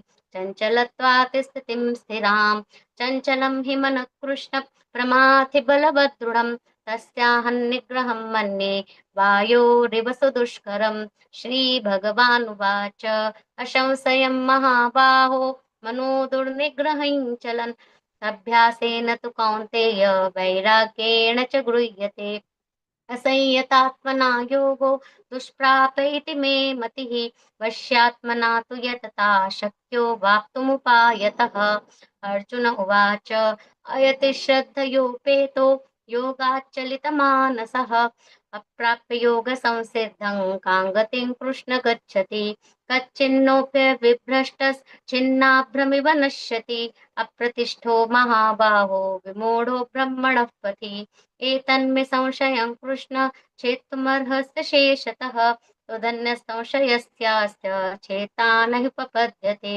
श्रीभगवानुवाच पार्थ नैवेह नामुत्र विनाशस्तस्य विद्यते न हि कल्याणकृत् कश्चित् दुर्गतिं तात गच्छति प्राप्य पुण्यकृता लोकान् उषित्वा शाश्वती समाः शुचीनां श्रीमताङ्गेः योगभ्रष्टोऽभिजायते अथवा योगिनामेव कुले भवति धीमताम् एतद् दुर्लभतरल्लोके जन्म यदीदृशम् तत्र तं बुद्धिसंयोग लभते पौर्वदेहिकं यत् ते च ततो भूयः संसिद्धो कुरु नन्दन पूर्वाभ्यासेन तेनैव ऋते वशोऽपि सः जिज्ञासुरपि योगस्य शब्दब्रह्मति वर्तते प्रयत्नाद्यतमानस्तु योगी संशुद्ध किल्बिषः अनेक जन्म संसिद्धस्ततो याति पराङ्गतिम् तपस्विभ्याधिको योगी ज्ञानिभ्योऽप्यधिको मतोऽधिकः कर्मिभ्यश्चाधिको योगी तस्माद् योगी भवार्जुन योगिनामपि सर्वेषां मद्गतेनान्तरात्मना श्रद्धावान् भजते यो मां स मे युक्ततमो मतः ॐ तत्सदिति श्रीमद्भगवद्गीतासु उपनिषत्सु ब्रह्मविद्यायां योगशास्त्रे श्रीकृष्णार्जुनसंवादे आत्मसंयमयोगो नाम षष्ठोऽध्यायः ओम श्री कृष्णार्पणमस्तु हरिये नमः हरिये नमः जय श्री कृष्ण सभी को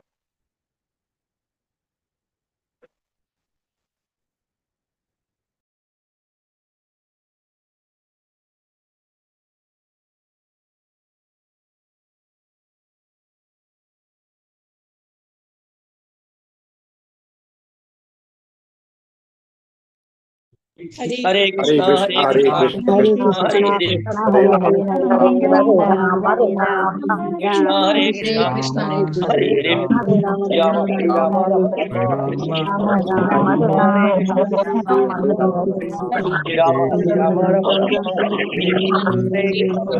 राम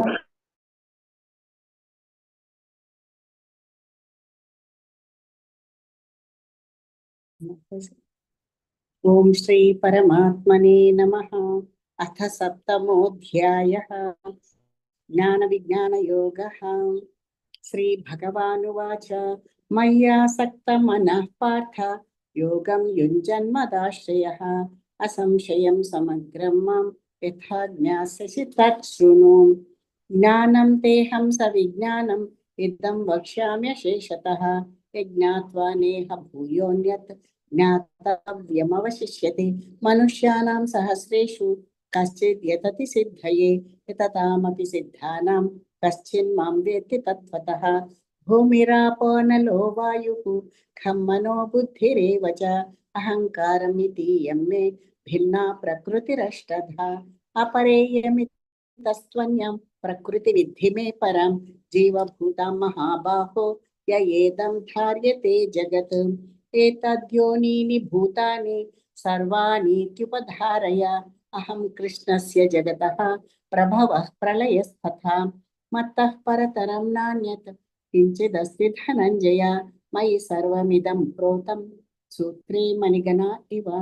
रसोऽहमप्सु कौन्तेय प्रभास्मि शशि सूर्ययोः प्रणवः सर्ववेदेषु शब्दः के पौरुषं ऋषु पुण्यो गन्धं पृथिव्यां च तेजश्चास्मि विभावसौ जीवनं सर्वभूतेषु तपश्चास्मि तपस्विषु बीजं मां सर्वभूतानां विद्धि पार्थ सनातनं बुद्धिर्बुद्धिमतामस्मि तेजस्तेजस्विनाम् अहं बलं बलवतां चाहं कामरागविवर्जितं धर्माविरुद्धो भूतेषु कामोऽस्मि भरतर्षभाम्। ये चैव सात्विका भावा राजस्तामसाश्च ये मत्त एवेति तान् विद्धि न त्वहं तेषु ते मयि। त्रिभिर्गुणमयैर्भावैः येभिः सर्वमिदं जगत् मोहितं नाभिजानाति मामेभ्यः परमव्ययम्। दैवी एषा गुणमयी मम माया दुरत्यया मामेव ये प्रपद्यन्ते मायामेतां तरन्ति ते। न मां दुष्कृतिनो मूढाः प्रपद्यन्ते नराधमाः मायया प्रहृतज्ञान आसुरं भावमाश्रिताः। चतुर्विधा भजन्ते मां जना सुकृतिनोऽर्जुन आर्तो जिज्ञासुरर्थार्थी ज्ञानी च भरतर्षभा। तेषां ज्ञानी नित्ययुक्ता एकभक्तिर्विशिष्यति प्रियो हि ज्ञानिनोत्यर्थम् अहं स च मम प्रियः। उदारा सर्व एवैते ज्ञानी त्वात्वैव मे मतम् आस्थितः स हि युक्तात्मा मामेवानुत्तमां गतिम्। बहूनां जन्मनामन्ते ज्ञानवान् मां प्रपद्यते वासुदेवः सर्वमिति स महात्मा सुदुर्लभः। कामैस्तैस्तैर्हृतज्ञानाः प्रपद्यन्तेऽन्यदेवताः तं तं नियममास्थाय प्रकृत्या नियता स्वयम्। यो यो यां यां तनुं भक्तः श्रद्धार्चितुमिच्छति तस्य तस्याचलं श्रद्धां तामेव विदधाम्यहम्। सतया श्रद्धया युक्तः तस्याराधनमीहते लभते च ततः कामान् मयैव विहितान् हितान्। अन्तवत्तु फलं तेषां तद्भवत्यल्पमेधसां देवान् देवयजो यान्ति मद्भक्ता यान्ति मामपि। अव्यक्तं व्यक्तिमापन्नं मन्यन्ते मामबुद्धयः परं भावमजानन्तो ममाव्ययमनुत्तमम्। नाहं प्रकाशयः सर्वस्य योगमाया समावृतः मूढोऽयं नाभिजानाति लोको मामजमव्ययम्। वेदाहं समतीतानि वर्तमानानि चार्जुन भविष्यानि च भूतानि मां तु वेद न कश्चन। यश्चाद्वेषसमुत्थेन द्वन्द्वमोहेन भारत सर्वभूतानि सम्मोहं सर्गे यान्ति परन्तप तेषां त्वन्तगतं पापं जनानां पुण्यकर्मणां ते द्वन्द्वमोहनिर्मुक्ता भजन्ते मां दृढव्रताः जरामरणमोक्षाय मामाश्रित्य यतन्ति ये ते ब्रह्म तद्विदकृत्स्नम् अध्यात्मं कर्म चाखिलं साधिभूतादिदैवं मां साधियज्ञं च ये विदुः प्रयाणकालेऽपि च मां ते विधिर्युक्तचेतसः ॐ तत्सदिति श्रीमद्भगवद्गीतासु उपनिषत्सु ब्रह्मविद्यायां योगशास्त्रे श्रीकृष्णार्जुनसंवादे ज्ञानविज्ञानयोगो नाम सप्तमोऽध्यायः। हरे कृष्णा कृष्ण कृष्ण कृष्ण हरे हरे हरे राम राम राम हरे राम राम हरे हरे हरे राम हरे राम हरे हरे राम हरे हरे हरे राम हरे राम राम हरे राम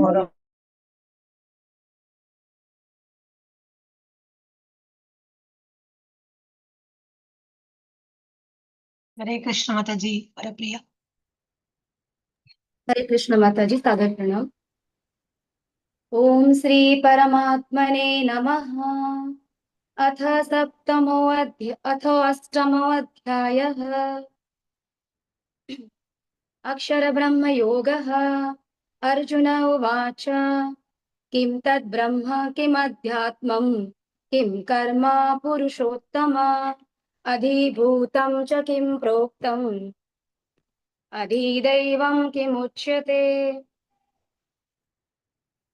अधियज्ञः कथं कोत्र देहेऽस्मिन् मधुसूदन प्रयाणकाले च कथं ज्ञेयोऽसि नियतात्मभिः। श्रीभगवानुवाच अक्षरं ब्रह्म परमं स्वभावोऽध्यात्ममुच्यते भूतभावोद्भवकरो विसर्गः कर्मसङ्गितः अधिभूतं क्षरो भावः पुरुषश्चाधिदैवतम् अधियज्ञोऽहमेवात्र देहभृताम्बर अन्तकाले च मामेव स्मरन् मुक्त्वा कलेवरं यः प्रयाति समद्भावं याति नास्त्यत्र संशयः। यं यं वापि स्मरन् भावं त्यजन्त्यन्ते कलेवरं तं तमेवेति कौन्तेय सदा तद्भावभावितः। तस्मात् सर्वेषु कालेषु मामनुस्मरयुध्य च मय्यार्पितमनो बुद्धिः मामे वैश्यस्य संशयः। अभ्यासयोगयुक्तेन चेतसा नान्यगामिना परमं पुरुषं दिव्यं याति पार्थानुचिन्तयन् कविं पुराणम् अनुशासितारम् अणोरणीयां समनुस्मरेद्य सर्वस्य धातारमचिन्त्य रूपम् आदित्यवर्णं तमसः परस्तात् प्रयाणकाले मनसाचलेन भक्त्या युक्तो योगबलेन चैव भ्रुवोरमध्ये प्राणामावेश्य सम्यक् सतं परं पुरुषमुपेति दिव्यम्। यदक्षरं वेदविदो वदन्ति विशान्ति यद्यतयो वीतरागः यदिच्छन्तो ब्रह्मचर्यं चरन्ति तत्ते पदं संग्रहेण प्रवक्ष्ये। सर्वद्वाराणि संयम्य मनोहृदि निरुध्य च मूर्ध्याध्यायत्मनः प्राणम् आस्थितो योगधारणाम् ओमित्येकाक्षरं ब्रह्म व्याहरन् मामनुस्मरन् यः प्रयाति त्यजन् देहं स याति परमां गतिम्।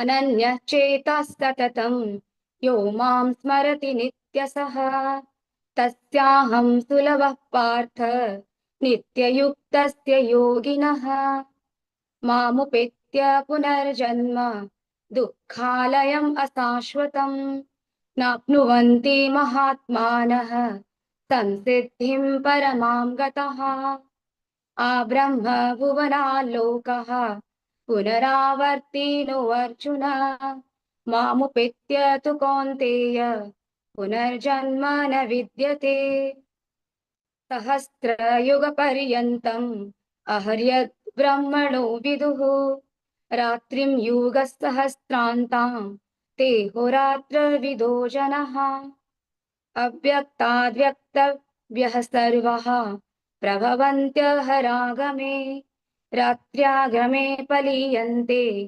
तत्रैवाव्यक्तसंज्ञके भूतग्रामस्त एवायं भूत्वा भूत्वा प्रलीयते रात्र्यागमे वसः पार्थ प्रभवत्यहरागमे परस्तस्मातु भावोऽन्यो अव्यक्तो व्यक्तात् सनातनः यस्य सर्वेषु भूतेषु नश्यत्सु न विनश्यति अव्यक्तोऽक्षर इत्युक्तः तस्मात् तमाहुः परमां गतिं यं प्राप्य न निवर्तन्ते तद्धाम परमं मम पुरुषस्य परः पार्थ भक्त्या लभ्यस्त्वनन्यया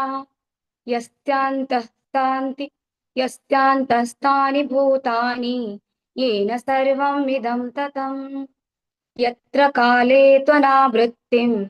आवृत्तिं चैव योगिनः प्रतायान्ति तं कालं वक्ष्यामि भरतर्षभ अग्निर्ज्योतिरः शुक्लः मासा उत्तरायणम् तत्र प्रयात गच्छन्ति ब्रह्म विदो जनः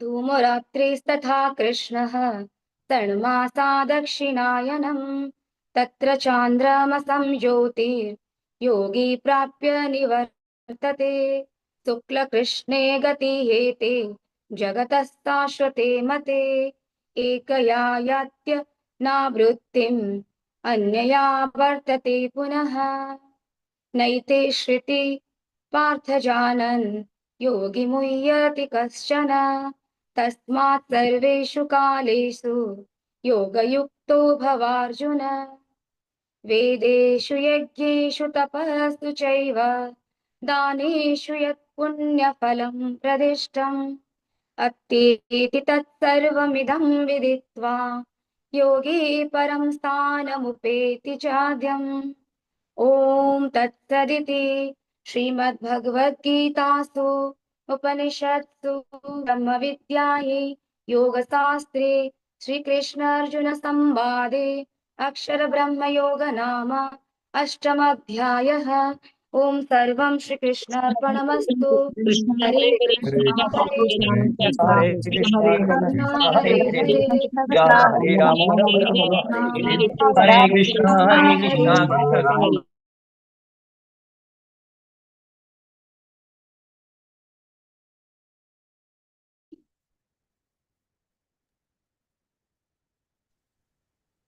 ॐ श्री परमात्मने नमः। अथ नवमोऽध्यायः। श्रीभगवानुवाच इदं तु ते गुह्यतमं प्रवक्ष्याम्यनसूयवे ज्ञानं विज्ञानसहितं यज्ञात्वा मोक्षसे शुभात् राजविद्या राजगुह्यं पवित्रमिदमुत्तमं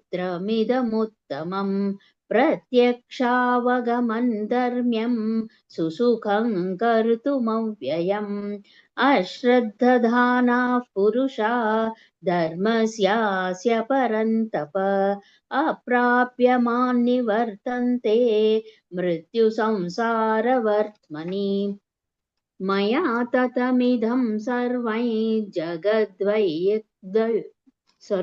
जगद्वै व्यक्तमूर्तिना मस्तानि सर्वभूतानि न चाहन्तेष्वस्थितः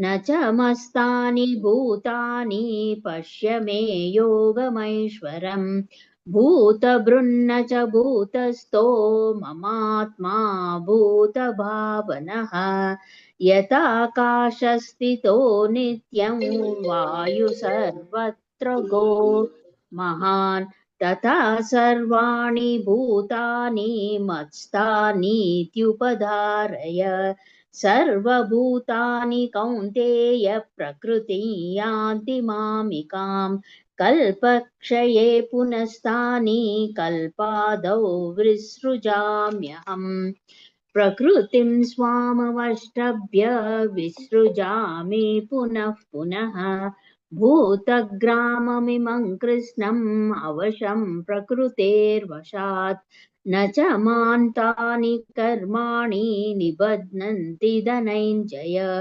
उदासीनवदासीनम् असक्तन्तेषु कर्मसु मयाध्यक्षेण प्रकृतिः सूयते सचराचरम् हेतुनानेन कौन्तेय जगद्विपरिवर्तते अवजानन्ति मां मूढान् मानुषीं तनुमाश्रितम् परं भावमजानन्तो मम भूतमहेश्वरम् मोगाशामोगकर्माणो मोगज्ञानाविचेतसः राक्षसीमासुरीं चैव प्रकृतिं मोहिनीं श्रिताः महात्मानस्तु मां पार्थ दैवीं प्रकृतिमाश्रिताः भजन्त्यमनन्यमनसो ज्ञात्वा भूतादिमव्ययम् सततं कीर्तयन्तो मां यतन्तश्च दृढव्रताः नमस्यन्तश्च मां भक्त्या नित्ययुक्ता उपासते ज्ञानयज्ञेन चाप्यन्ये यजन्तो मामुपासते एकत्वेन पृथक्त्वेन बहुधा विश्वतो मुखम् अहं कर्तुरहं यज्ञस्वधाहमहमौषधम् मन्त्रोऽहमहमेवाज्यम् अहम् अग्निरहं हुतम् पिताहमस्य जगतो माता दाता पितामहः वेद्यं पवित्रमोङ्कार ऋक्सामयजुरेव च गतिर्भर्ता प्रभुसाक्षी निवासश्चरणं सुहृत् प्रभवः प्रलयस्थानन्निधानं बीजमव्ययम् तपाम्यहमहं वर्षन् निगृह्णाम्युत्सृजामि च अमृतं चैव मृत्युश्च सदसच्चामर्जुन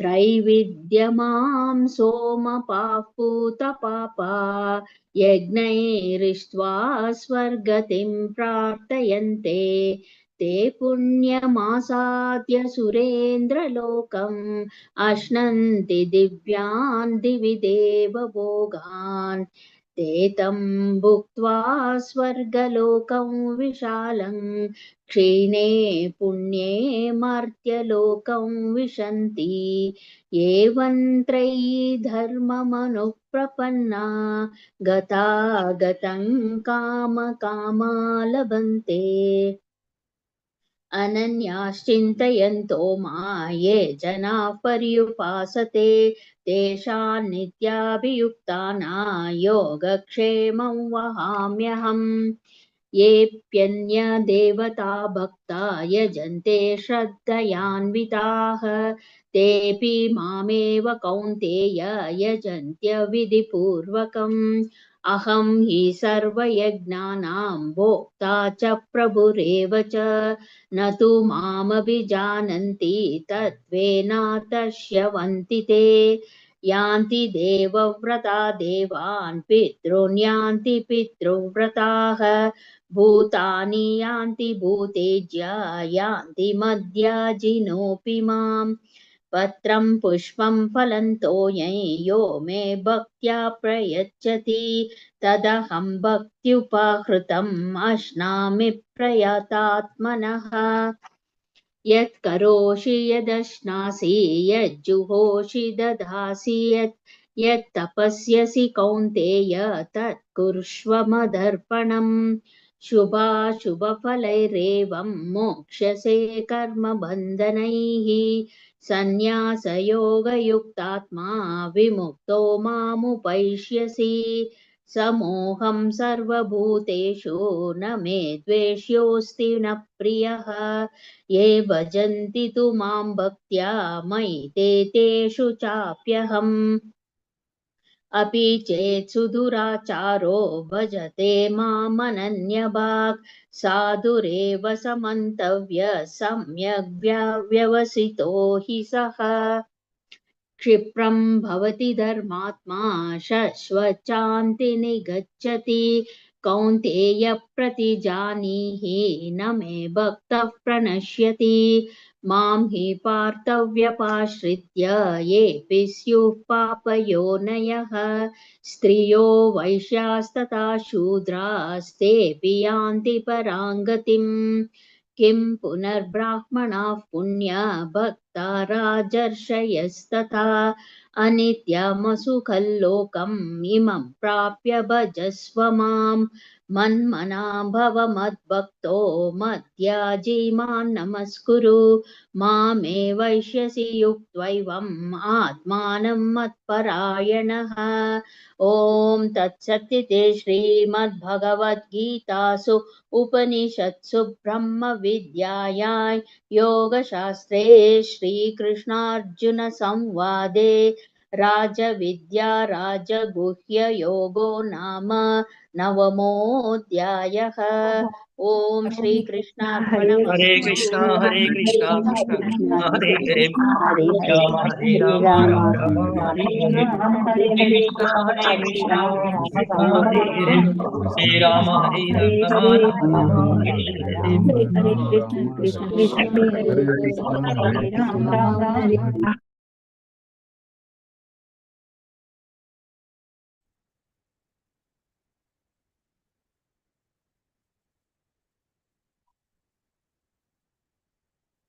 हरे कृष्णा माता जी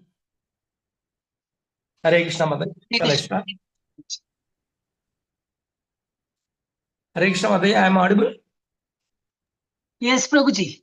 Continue. हरे कृष्ण Hare Krishna. ओम श्री कृष्ण परब्रह्मणे नमः श्रीमद्भगवद्गीताम् अतां दशमोऽध्यायः विभूतियोगः श्रीभगवानुवाच भूय एव महाबाहो शृणु मे परमं वचः यत्तेऽहं प्रीयमानायां वक्ष्यामि हितकाव्ययां न मे विदुस्वरागनां प्रभवं न महर्षयाम् अहमादिर्हि देवानां महर्षीणां च सर्वशः यो माम् अजमानादिञ्चां वेत्ति लोकमहेश्वरम् असम्मूढः समर्थ्येषु सर्वपापैः प्रमुच्यते बुद्धिर्ज्ञानमसम्मोहः क्षमा सत्यं दमः शमः सुखं दुःखं भवो भावो भयं चाभयमेव च अहिंसा समता तुष्टिः तपोदानं यशो यशां भवन्ति भावा भूतानां मत्त एव पृथग्विदाः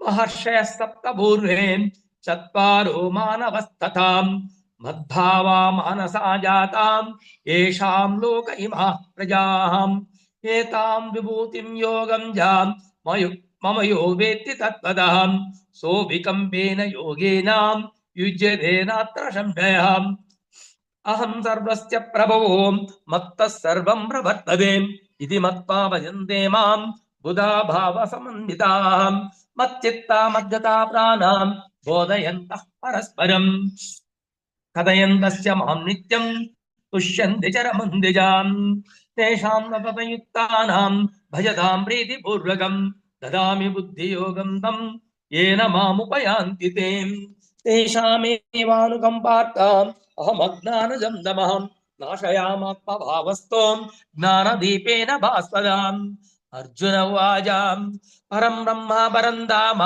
पवित्रं परमं परमं भवान् पुरुषं शाश्वतं दिव्यम् आदिदेवमयं विभुम् आहुस्त्वां ऋषयः सर्वे देवर्षिर्नारदस्तदा असितो देवलो व्यासः स्वयं चैवा प्रमीषिमे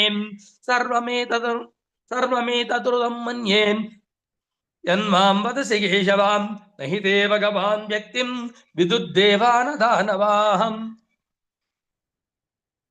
स्वयं एवात्मानं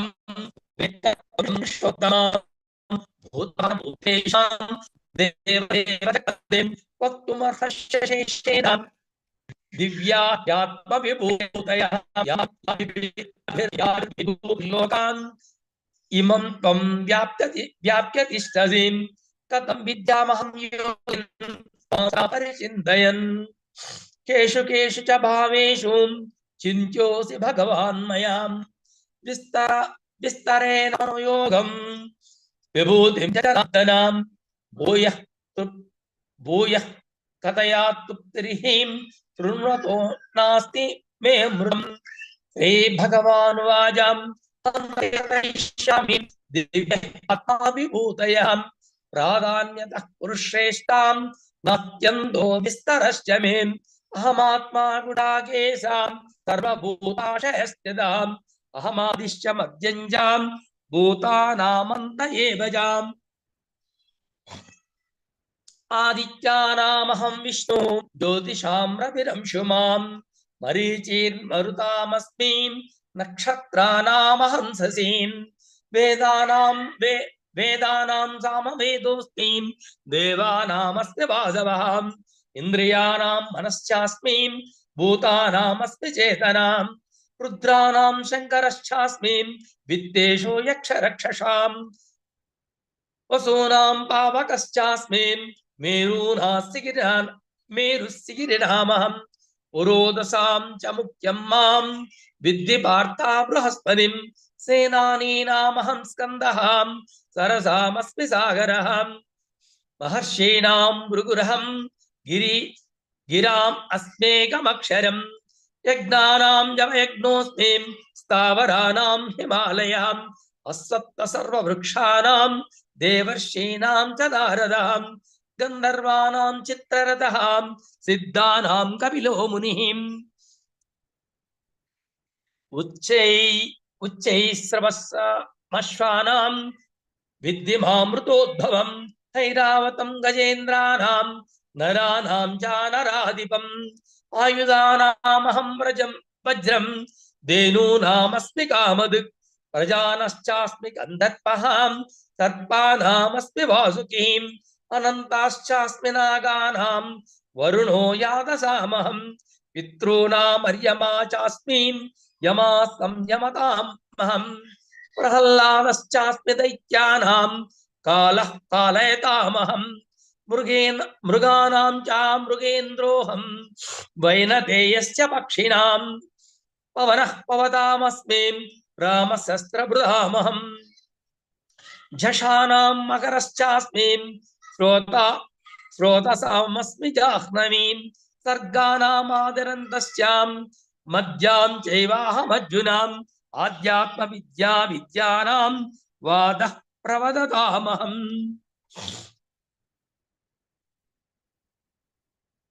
अक्षराणामकारोऽस्मि द्वन्द्वः सामासिकस्य जाम् अहमेवाक्षया कालो दाताहं विश्वतोमुखः मृत्यु सर्वहरश्चाहम् उद्भवश्च भविष्यताम् कीर्तिश्रीर्वाक्षनारीणां मृतिर्मेधादृतिक्षमाहम् बृहस्सामा तथा साम्नं गायत्री चान्दसामहं मासानां मार्गशीर्षोऽहं ऋतूनां कुसुमाकरः द्यूतं चलयतामस्मि तेजस्तेजस्वहिनामहं जयोऽस्मि व्यवसायोऽस्मि सत्त्वं सत्तदामहं वृष्णीनां वासुदेवोऽस्मि पाण्डवानां धनञ्जयः मुनीनामप्यहं व्यासः कवीनामुशना कविः दण्डोदमयतामस्मि नीतिरस्मि जिगीषदां मौनं चैवास्मि गुह्यानां ज्ञानं दानमगमं बीजं अर्जुनां ततस्ति विनाय या भूतं चराचरं नान्तोऽस्ति मम दिव्यानां विभूतीनां परन्दवाम् एष दुद्देशतः प्रोक्तो विभूतेर्विस्तरो मयाम् यद्यद्भूतिमस्तत्त्वं श्रीमदूर्जितमेव माम् तत्तदेवावगच्छत्वं मम तेजोंस सम्भवम् अथवा बहुनैतेनां किं ज्ञातेन तवार्जुनाम् विष्टभ्याहमिदं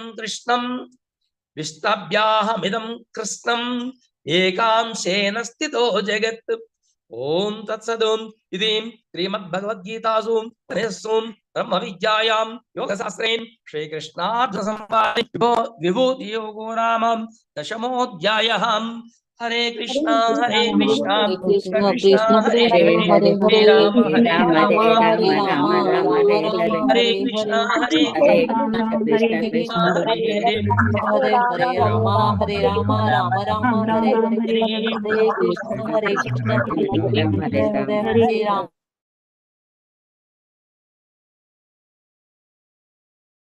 आत्मने नमः। अथ एकादशोऽध्यायः विश्वरूपदर्शन विराटरूप। अर्जुन उवाच मदनुग्रहाय परमं गुह्यमध्यात्मसंहितं यत्त्वयोक्तं वचस्तेन मोहोऽयं विगतो मम। भवाप्ययो हि भूतानां श्रुतो विस्तरसो मया तत्त्वता कमलपत्राक्ष महात्म्यमपि चाव्ययम् एवमतद्यथात्तत्त्वमात्मनं परमेश्वरं द्रष्टुमिच्छामि ते रूपमैश्वरं पुरुषोत्तमम्। मन्यसे यदि तत्तक्षं मया द्रष्टुमिति प्रभो योगेश्वर ततो मे त्वं दर्शयात्मानव्ययम्। श्रीभगवानुवाच पश्य मे पार्थरूपाणि शत शोत अथ सहस्रशा नानाविधानि दिव्यानि नानावर्णाकृतीनि च पश्यादिव्यान् शून्यरुद्राणि अश्विनो मरुतस्तथा बहून्यदृष्टपूर्वाणि पश्य आश्रणानि भारत। इहैकस्तजगत्कृष्टम् अपश्याद्य सचराचरं मम देहे गुणाकेश यच्चानद्रष्टुमिच्छसि न तु मां शक्यसे द्रष्टुमनेनैव स्वचक्षुषा दिव्य ददामि च चक्षु ते चक्षु पश्य मे योगमैश्वरम्। श्री संजय उवाच एवमुक्त्वा ततो महायोगेश्वरो हरि दर्शयामास पार्थाय परमं रूप ऐश्वरम्। अनेकवक्त्रनयनम् अनेक अद्भुतदर्शनम् अनेक दिव्याभरणं दिव्यानेकद्युतयुधं दिव्यमाल्याम्बरधरं दिव्यगन्धानुलेपनं सर्वाश्चर्यमयं देव अनन्तं विश्वतोमुखं दिवि सूर्यसहस्रस्य भवेद्युगपदुत्थिता यदि भाषदशी सा स्यादाभ्यसस्तस्य महात्मना तत्रैकस्थ कस्थं जगत्कृस्थनं प्रविभक्तमनेकधा अपश्य देवदेवस्य शरीरे पाण्डवस्तदा तथा सा विस्मयाविष्टो हस्तरोमा धनञ्जया प्रणम्य शिरसा देवं कृताञ्जलिरभाषता।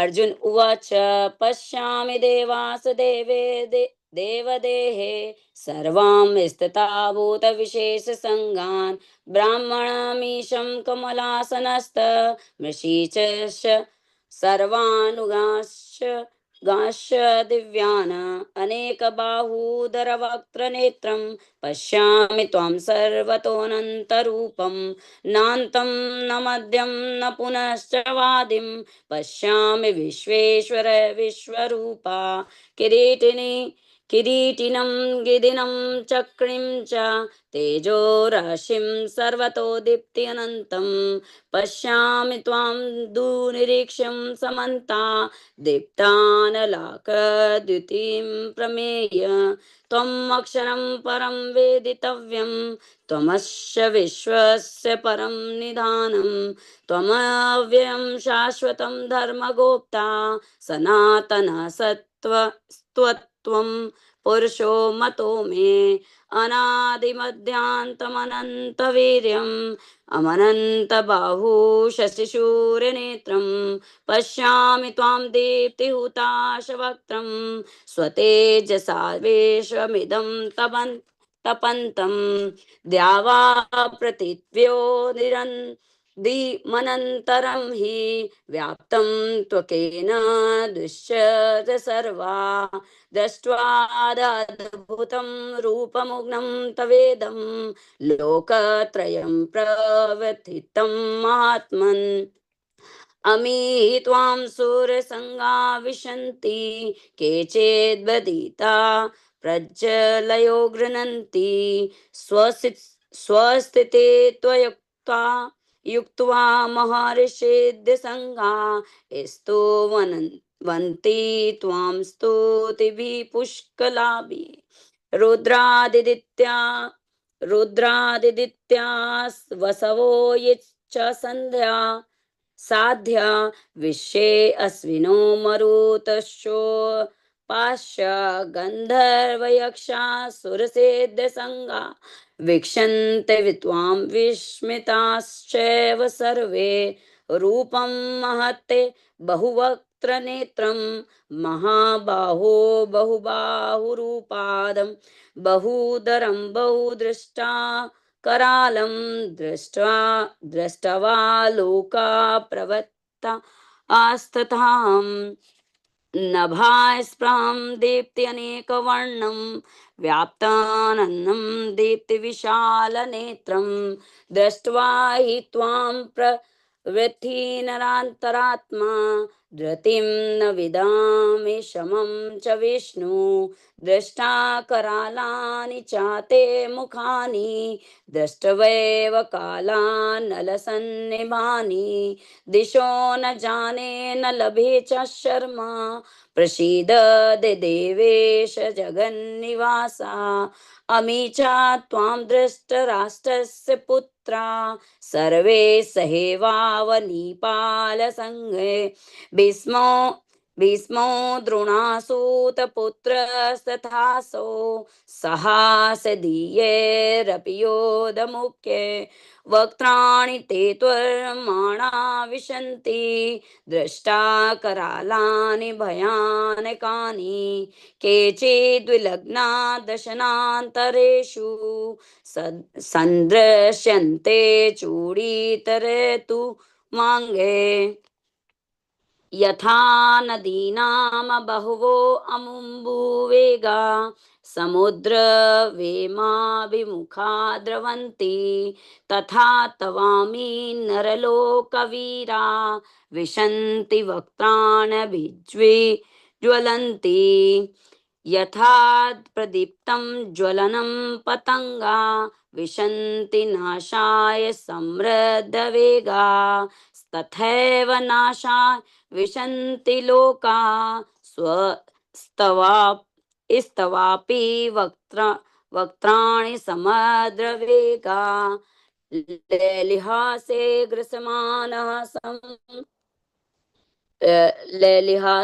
ग्रसमानः समन्ता लोकान् समग्रान् वदन् ज्वलद्भिः तेजोभिरापूर्य जगत् समग्रं भासस्तवे वोग्रा प्रतपन्ति विष्णु आख्याहि मे को भवानुग्रहरूपो नमोऽस्तु ते देववर प्रसीद विज्ञातुमिच्छामि भवन्तमाद्यं न हि प्रजानामि त्वं तव प्रवृत्तिं श्री भगवान उवाच कालोऽस्मि लोकक्ष कृत वृधो लोकान् समाहर्तुमिहं प्रवत्ता ऋते अपि त्वां न भविष्यन्ति सर्वे ये अवस्थिताः प्रयत्निकेषु योधा तस्मात् त्वमुत्तिष्ठ यशो लभस्व जित्वा शत्रून् भुङ्क्ष्व राज्यं समुद्रं मयेवैते निहता पूर्वमेव निमित्तमात्रं भव सव्यसाचिन् द्रोणं च भीष्म च जयद्रथ च कर्णस्तथान्यानपि योधवीरान् मया हतान् सत्वं जहिमयतिष्ठा युद्धस्वजितासि ऋणे सपन्नान् संजय उवाच एतत् श्रुत्वा वचनं केशवस्य कृताज्वलिपेप लिर्वैपमानः किरीटी नमस्कृत्वा भूय एवावकृष्णं जगदं भीत प्रणम्य अर्जुन उवाच स्थाने ऋषिकेश तव प्रकृतियार जगत् प्रहस्यत्यनुरजते च रक्षासि भीतानि दिशो द्रवन्ति सर्वे नमस्यन्ति च सिंह कस्माशतेन नमरेण महात्मन् गिरीयसे ब्राह्मणोऽप्यद्रिकत्रे अनन्तदेवेश जगन्निवास त्वम् अक्षरं सदतत्परं यथा त्वमादिदेव पुरुषा पुराण स्वत्वमस्य विश्वस्य परं निधानं वेत्तासि वेद्यं च परमं च धामं त्वया ततं विश्वमन्तं रूप वायुर्यमयोऽग्निवरुणः शशाङ्क प्रजापतिस्त्वं प्रपितामहश्च नमो नमस्ते अस्तु शस्त्रसकृत्वा पुनश्च भूयोऽपि नमो नमस्ते नमः पुरस्तादिदथ पृष्ठतस्ते नमोऽस्तु ते सर्वतः एव सर्व अनन्तवीर्यामित विक्रमस्तत्वम्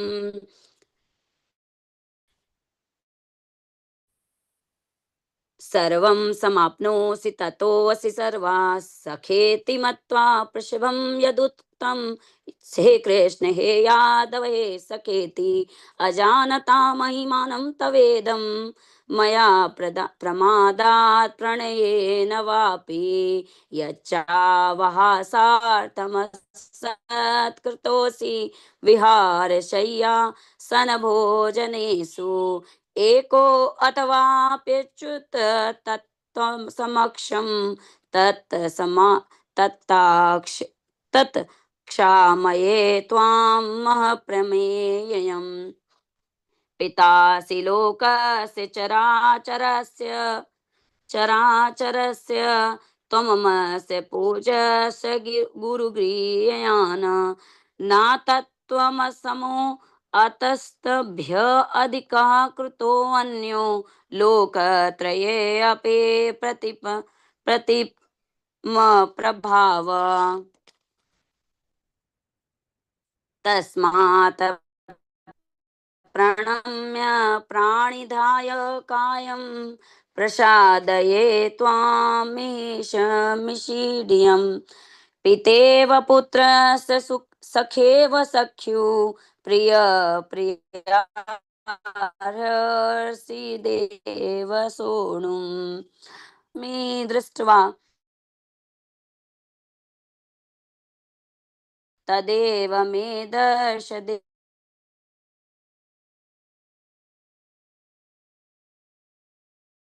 देविनं गदिनं चक्रहस्तं मिच्छामि त्वां द्रष्टुमहं तथैव तनेव रूपेण चतुर्भुजेन सहस्रबाहो भव विश्वमूर्ते। श्रीभगवानुवाच मया प्रश्नेन तवात्मगुयात् योगात् तेजोमयं विश्वमनन्तमाद्यं यन्मे त्वदेतेन द्रष्टुपूर्वं नावेदयज्ञाध्ययनेर्न दाने नर च क्रियाभेन तपोभिरुग्ने एवं रूपं शक्यम् अयं नरलोके द्रष्टुं त्वदन्येन कुरु प्रवीरम्। माते व्यथा मा विमूढभावो दृष्टवा रूपं घोरमीदृणममेदं व्यपेतभिप्रीतमना पुनस्त्वं तदेव मे रूपमिदं प्रपश्य। श्री संजय उवाच इत्यम् अर्जुनं वासुदेवस्तथोक्त्वा स्वकं रूपं दर्शयामास भूया आश्वासयामास चाभीतमेनं भूत्वा पुनः सौम्य पूर्वमात्मा। अर्जुन उवाच द्रष्टवेदं मानुषं रूपं तव सौम्य जनार्दन इदानीमस्मि संवर्त सचेता प्रकृतिं गता। श्री भगवान उवाच सुदुर्दशमिदं रूपं दृष्टवानासि यन्मम देवा अप्यस्य रूपस्य नित्यं दर्शनकाङ्क्षिणम्। नाहं वेदैर्न तपसा नादानेन च चेच्चया शक्य एवं विधो द्रष्टुं दृष्टवानसि मां यथा भक्त्या त्वन्नया शक्य अहमेव विधो अर्जुन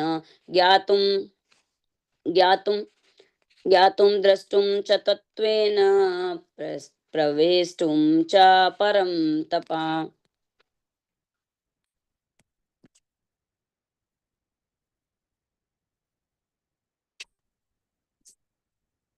मत्कर्म क्रन्म मत्परमो मद्भक्ता संगवर्जिता निर्वैरः सर्वभूतेषु यः स मामेति पाण्डवा।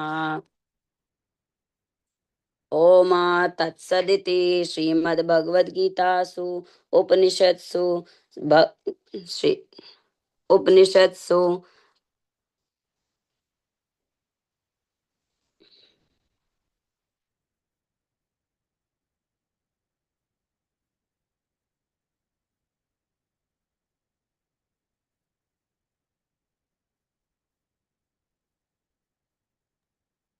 हरे कृष्ण हरे कृष्ण हरे कृष्णा कृष्णा कृष्णा हरे हरे हरे राम राम राम हरे हरे Hare हरे Krishna, Krishna Krishna Krishna Krishna, Krishna Hare Krishna Hare, हरे Hare हरे Rama, Hare Rama, Rama Rama, Hare Ram Hare. हरे Krishna Hare Krishna Krishna, Hare Ram Hare, Hare हरे राम राम राम हरे हरे।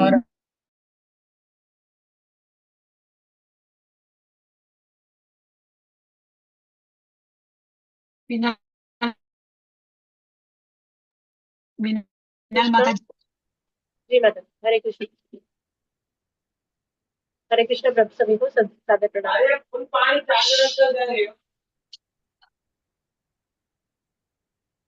ओम श्री कृष्ण परमात्मने नमः। श्रीमद् भगवद गीता अथ द्वादशोऽध्यायः। अर्जुन उवाच एवं सततयुक्ताये भक्ता त्वां पर्युपासते ये चाप्यक्षरम् अव्यक्तं तेषां के योगवित्तमाः।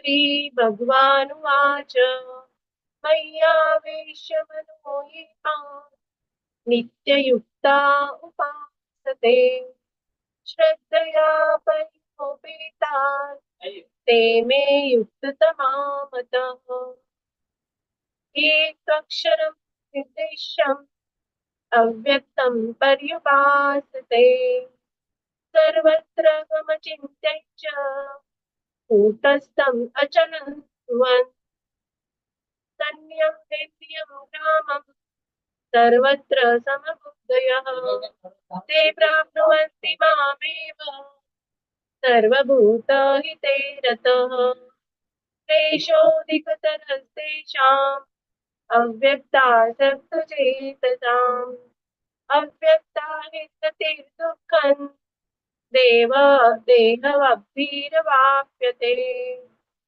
ये तु सर्वाणि कर्माणि मयि सन्न्यस्य मत्पराः अनन्येनैव योगेन मां ध्यायन्ते उपासते तेषामहं समुद्धर्ता मृत्युसंसारसागरात् भवामि न चिरात् पार्थ मय्यावेशितचेतसाम् मय्येव मनादत्व मयि बुद्धिं निवेशय निवसिष्यसि मय्येव अत ऊर्ध्वं संशयः अत चित्तं समाधाय न शक्नोषि मयि स्थिरम् अभ्यासयोगेन ततो मामिच्छाप्तुं धनञ्जय अभ्यासेभ्य समर्थोऽसि मत्कर्म परमो भव मदर्थम् अपि कर्माणि कुर्वन् सिद्धिं वाप्स्यसि अतैतदप्यशक्तोऽसि कर्तुं मद्योगमाश्रितः सर्वकर्मफलत्यागं ततः कुरु युक्तात्मवान् श्रेयो हि ज्ञानाभ्यानम् अभ्यासात् ज्ञानात् ध्यानौ विशिष्यते ध्यानात् कर्मफलत्यागात् त्यागात् शान्तिरनन्तरम् अद्वेष्टा सर्वभूतानां मैत्रः करुण एव च निर्ममो निरहङ्कारः समदुःखसुखक्षमी सन्तुष्टः सततं योगी यतात्मा दृढनिश्चयः मय्यार्पितमनो बुद्धिर् यो मद्भक्तः स मे प्रियः यस्मान्नो द्विजते लोको लोकान्नो द्विजते च यः हर्षामर्षमयोद्वेगैः मुक्तो यः स च मे प्रियः अनपेक्षश्च शुचिर्दक्ष उदासीनो गतव्यतः सर्वारम्भपरित्यागी यो मद्भक्तः स मे प्रियः यो न रुष्यति न द्वेष्टि न शोचति न काङ्क्षति शुभाशुभपरित्यागी भक्तिमान्यः स मे प्रियः समशत्रौ च मित्रे च तथा मानापमानयोः शीतोष्णसुखदुःखेषु समसङ्गविवर्जितः तुल्यनिन्दास्तुतिर्मौनी सन्तुष्टो येन केनचित् अनिकेतस्थिरमति भक्तिमान् मे प्रियो नरः ये तु धर्मकृतं विदै यथो यशोक्तं पर्युपासते श्रद्धाना कर्मा भक्तास्तेतीव मे प्रियः ॐ तत्सदिति श्रीमद्भगवद्गीतासु उपनिषत्सु ब्रह्मविद्यायां योगशास्त्रे श्रीकृष्णार्जुनसंवादे भक्तियोगो नाम द्वादशोऽध्यायः ॐ श्रीकृष्णार्पणमस्तु हरे नमः हरे कृष्ण हरे कृष्ण कृष्ण कृष्ण हरे हरे राम हरे राम राम राम हरे हरे कृष्ण कृष्ण हरे हरे राम हरे राम हरे हरे हरे कृष्ण कृष्ण कृष्ण हरे हरे हरे राम राम हरे हरे राम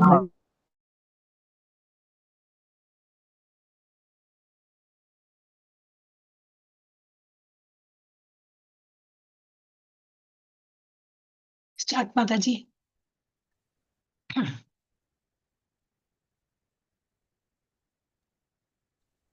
హరే కృష్ణ. 13వ అధ్యాయము ప్రకృతి పురుషుడు చైతన్యము. అర్జున ఉవాచ ప్రకృతం పురుషం చైవ క్షేత్ర క్షేత్రజ్ఞమేవ చ ఏతత్ వేదితుమిచ్ఛామి జ్ఞానం జ్ఞేయం చ కేశవ. శ్రీ భగవాన్ ఉవాచ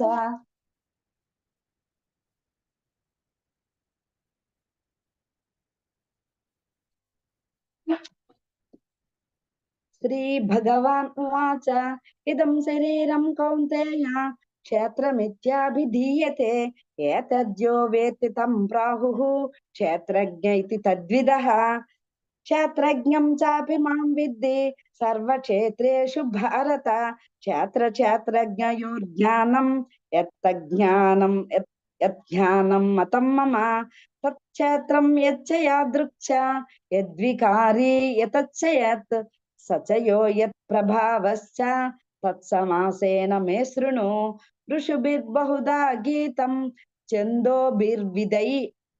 వివిధైః పృథక్ బ్రహ్మసూత్రపదచ్చైవ హేతుమద్భిర్వినిశ్చితైః. మహాభూతన్యహంకారః బుద్ధిరవ్యక్తమేవ చ ఇంద్రియాణి దశైకం చ పంచచేంద్రియ గోచరాః. ఇచ్ఛాద్వేష సుఖం దుఃఖం సంగాతచ్చేతనా ధృతిః. ఏతక్షేత్రం సమాసేన సవికారముదాహృతం. అమానిత్వం మదంబిత్వం అహింసా క్షాంతిరార్జవం ఆచార్యోపాసనం శౌచం స్థైరమాత్మా వినిగ్రహః. ఇంద్రియార్థేషు వైరాగ్యం అనహంకారః ఏ అనహంకార ఏవ చ. జన్మముచ్చు జరా వ్యాధి దుఃఖ దోషానుదర్శనం. అసక్తిరన బిష్వంగః పుత్రధారా గృహాదిషు నిత్యం చ సమచిత్తత్వం ఇష్టానిష్టోపపత్తిషు. మయి చానన్య యోగేన భక్తిరవ్యభిచారిణి వివిక్తాదేశ సేవిత్వం అరతర్జన సంసది. ఆధ్యాత్మ జ్ఞాన నిత్యత్వం తత్వజ్ఞానార్థ దర్శనం. ఏతజ్ఞానమితి ప్రోక్తం అజ్ఞానం యదతోన్యథా. జ్ఞేయం యతత్ ప్రవక్ష్యామి యజ్ఞాజ్ఞాత్వామృతమశ్నుతే. అనాది మత్పరం బ్రహ్మ న సత్తన్న సదచ్యతే. సర్వతః పాణిపాదం తత్ సర్వతోక్షిర శిరోముఖం. సర్వతా శృతిమల్లోకే సర్వమావృత్య తిష్టతి. సర్వేంద్రియా గుణాభాసం సర్వేంద్రియా వివర్జితం. అసక్తం సర్వభృచ్చైవ నిర్గుణం గుణభోక్తృ చ. బహిరంతచ్చ భూతానాం అచరం చరమేవ చ. సూక్ష్మత్వాత్ తద్విజ్ఞేయం దూరస్థం చాంతికే చ తత్. అవిభక్తం చ భూతేషు విభక్తమివ చ స్థితం. భూతభృతృ చ తజ్ఞేయం గ్రసిష్ణు ప్రభవిష్ణు చ. జ్యోతిషామపి తజ్జ్యోతి తమసః పరముచ్యతే. జ్ఞానం జ్ఞేయం జ్ఞానగమ్యం హృది సర్వస్య విష్ఠితం.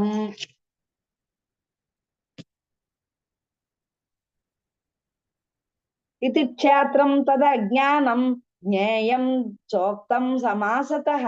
మద్భక్త ఏతద్విజ్ఞాయ మద్భావాయోపపద్యతే.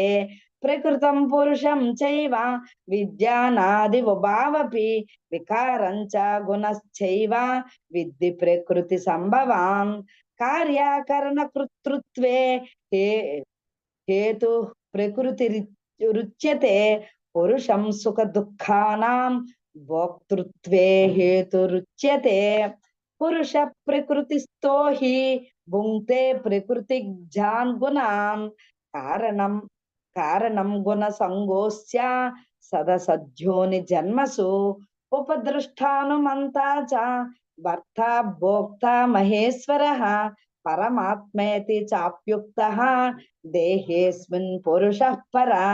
య ఏవం వేత్తి పురుషం ప్రకృతిం చ గుణైః సహ సర్వథా వర్తమానోపి నా సా భూయోభిజాయతే ధ్యానేనాత్మాని పశ్యంతి కేచిదాత్మానమాత్మనా అన్యే సాంఖ్యేన యోగేన కర్మయోగేన చాపరే అన్యే అన్యేత్వేవమజానంతః శ్రుత్వా నేభ్య ఉపాసతే తేపి చాతితరంత్యేవ మృత్యుం శృతిపరాయణాః ఏవ సంజాయతే కించిత్ సత్వం స్థావర జంగమం క్షేత్ర క్షేత్రజ్ఞ సంయోగాత్ తద్విద్ధి భరతర్షభ సమం సర్వేషు భూతేషు తిష్టంతం పరమేశ్వరం వినశ్యత్స్యావా వినశ్యంతం యః పశ్యతి స పశ్యతి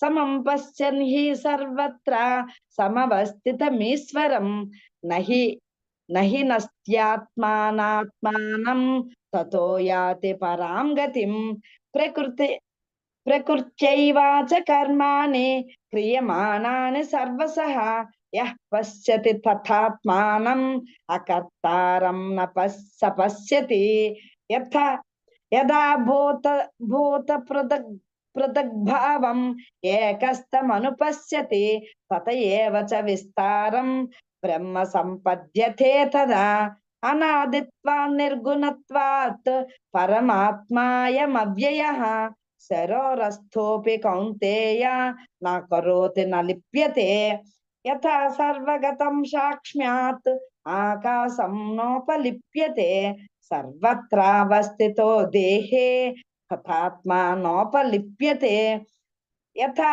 ప్రకాశయత్యేకః కృష్ణం లోకమిమం రవిః క్షేత్రం క్షేత్రీ తథా కృష్ణం ప్రకాశయతి భారత క్షేత్ర క్షేత్రజ్ఞయోరేవం అంతరం జ్ఞాన చక్షుషా భూత ప్రకృతి మోక్షం చ యో విదుర్యాంతి తే పరం ఓం తత్సతిది శ్రీమద్భగవద్గీతాసు ఉపనిషత్సు బ్రహ్మ విద్యాయాం యోగ శాస్త్రే శ్రీకృష్ణార్జున సంవాదే క్షేత్ర క్షేత్రజ్ఞ విభాగ యోగో నామ త్రయోదశోऽధ్యాయః.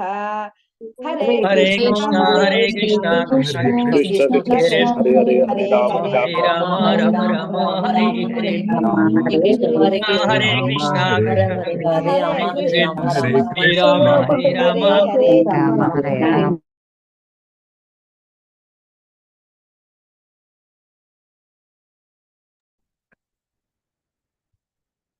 హరే కృష్ణ. హరే కృష్ణ. ఓం నమో భగవతే వాసుదేవాయ. ఓం శ్రీకృష్ణ పరమాత్మనే నమః. అథ చతుర్దశోऽధ్యాయः గుణత్రయ విభాగ యోగः. శ్రీ భగవానువాచ పరం భూయః ప్రవక్ష్యామి జ్ఞానానాం జ్ఞానముత్తమం యజ్ఞాత్వా మునయః సర్వే పరాం సిద్ధిమితో గతాః. ఇదం జ్ఞానముపాశ్రిత్య మమ సాధర్మ్యమాగతాః సర్గేऽపి నోపజాయంతే ప్రళయేన వ్యథంతి చ.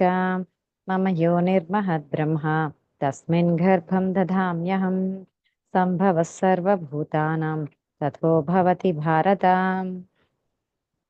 సర్వయోనిషు కౌంతేయ మూర్తయః సంభవంతి యాః తాసాం బ్రహ్మ మహద్యోనిః అహం బీజప్రదః పితా. సత్వం రజస్తమయితి గుణాః ప్రకృతి సంభవాః నిబధ్నంతి మహాబాహో దేహే దేహినమవ్యయం. తత్ర సత్వం నిర్మలత్వాత్ ప్రకాశకమనామయం సుఖసంఘేన బధ్నాతి జ్ఞానసంఘేన చానఘా. రజో రాగాత్మకం విద్ధి తృష్ణాసంగసముద్భవం తన్నిబధ్నాతి కౌంతేయ కర్మసంఘేన దేహినం. తమస్వజ్ఞానజం విద్ధి మోహనం సర్వదేహినాం. ప్రమాదాలస్య నిద్రాభిః తన్నిబధ్నాతి భారత. सत्वं सुखे सञ्जयति रजः कर्मणि भारत ज्ञानमावृत्य तु तमः प्रमादे सञ्जयत्युत रजस्तमश्चाभिभूय सत्वं भवति भारत रजः सत्वं तमश्चैव तमः सत्वं रजस्तथा सर्वद्वारेषु देहेऽस्मिन् प्रकाश उपजायते ज्ञानं यदा तदा विद्याः विवृद्धं सत्वमित्युत लोभः प्रवृत्तिरारम्भः कर्मणामशमस्पृहा रजस्येतानि जायन्ते विवृद्धे भरतर्षभ अप्रकाशो प्रवृत्तिश्च प्रमादो मोह एव च तमस्येतानि जायन्ते विवृद्धे कुरु नन्दन यदा सत्त्वे प्रवृद्धे तु प्रलयं याति देहभृतो तदोत्तमविधान् लोकान् अमलान् प्रतिपद्यते रजसि प्रलयं गत्वा कर्मसङ्गिषु जायते तथा प्रलीनस्तमसि मूढयोनिषु जायते कर्मणः सुहृतस्याहुः सात्विकं निर्मलं फलं रजसस्तु फलं दुःखम् अज्ञानं तमसः फलं सत्त्वात् सञ्जायते ज्ञानं रजसो लोभयेव च प्रमादमोहौ तमसो भवतो ज्ञानमेव च ऊर्ध्वं गच्छन्ति सत्त्वस्था मध्ये तिष्ठन्ति राजसाः जगन्यगुणवृत्तिस्था अथो गच्छन्ति तामसाः नान्यं गुणेभ्यः कर्तारं यदा द्रष्टानुपश्यति गुणेभ्यश्च परं वेत्ति मद्भावं सोऽधिगच्छति गुणानेतानतीत्यत्रीन् देही देहसमुद्भवान् जन्म मृत्युजरा दुःखैः विमुक्तोऽमृतमश्नुते अर्जुन उवाच कैर्लिङ्गैस्त्रीन् गुणानेतान् अतीतो भवति प्रभो किमाचारः कथं चैतान् स्त्रीन् गुणानतिवर्तते श्रीभगवानुवाच प्रकाशं च प्रवृत्तिं च मोहमेव च पाण्डव न द्वे स्त्रीसम्प्रवृत्तानि न निवृत्तानि काङ्क्षति उदासीनवदासीनो गुणैर्यो न विचाल्यते गुणा वर्तन्त इत्येवं योऽवतिष्ठति नेङ्गते समदुःखसुखस्वस्थः समलोष्टाश्मकाञ्चनः तुल्यप्रिया प्रियो धीरः तुल्यनिन्दात्मसंस्तुतिः मानापमानयो तुल्यः तुल्यो मित्रारिपक्षयोः सर्वारम्भपरित्यागी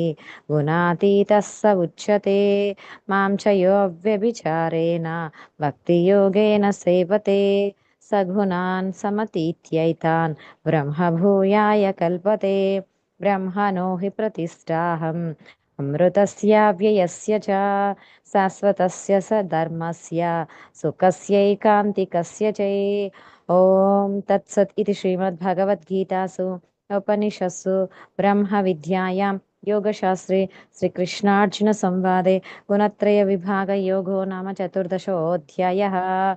हरे कृष्ण कृष्ण कृष्ण हरे हरे हरे राम हरे राम हरे हरे कृष्ण कृष्ण हरे हरे हरे राम राम राम हरे हरे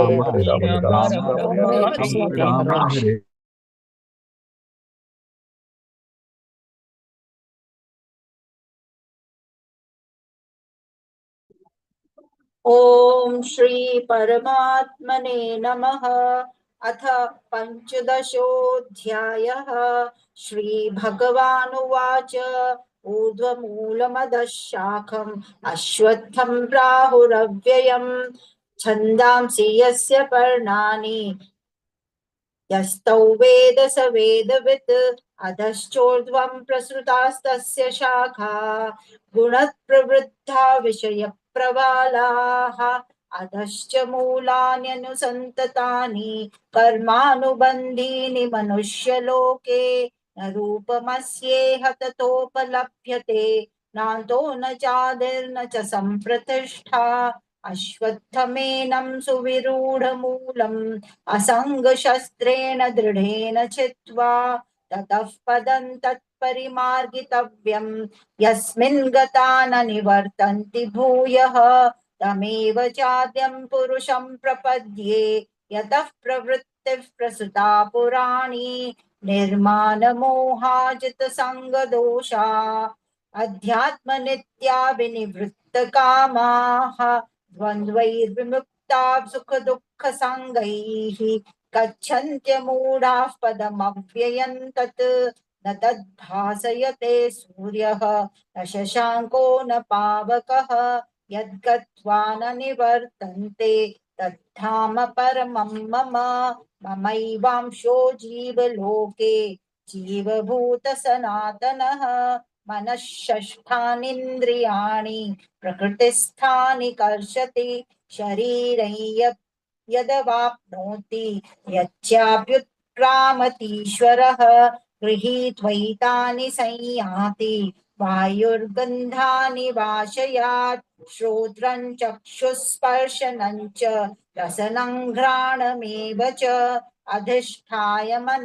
मनश्चायं विषयानुपसेवते उत्क्रामन्तं स्थितौ वापि भुञ्जानं वा गुणान्वितम् विमूढानानुपश्यन्ति पश्यन्ति ज्ञानचक्षुषः यतन्तो योगिनश्चैनं पश्यन्त्यात्मन्यवस्थितं यतन्तोऽप्यकृतात्मानः नैनं पश्यन्त्यचेतसः यदादित्यगतं तेजः जगद्भासयतेऽखिलं यच्चन्द्रमसि यच्चाग्नौ तत्तेजो विद्धि मामकम् गामाविश च भूतानि धारयाम्यहमोजसा पुष्णामि चौषधिः सर्वाः सोमो भूत्वा रसात्मकः अहं वैश्वानरो भूत्वा प्राणिनां देहमाश्रितः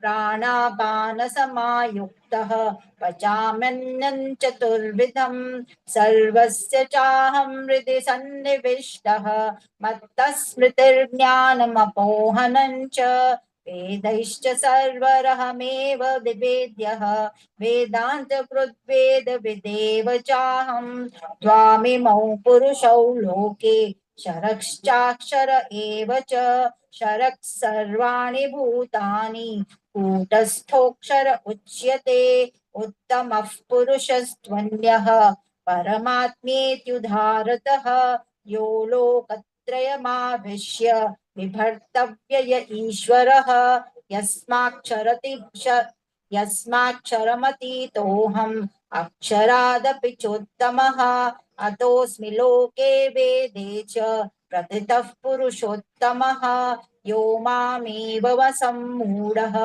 जानाति पुरुषोत्तमं स सर्वविद् भजति मां सर्वभावेन भारत इति गुह्यतमं शास्त्रम् इदमुक्तं मया नघ एतद् बुद्ध्वा बुद्धिमान् स्यात् कृतकृत्यश्च भारत ओम तत्सदिति श्रीमद्भगवद्गीतासु उपनिषत्सु ब्रह्म विद्यायां योगशास्त्रे श्रीकृष्णार्जुन संवादे पुरुषोत्तम योगो नाम पंचदशोऽध्यायः। हरे कृष्णा हरे कृष्णा हरे हरे हरे राम राम हरे हरे कृष्णा कृष्णा हरे हरे राम राम हरे हरे।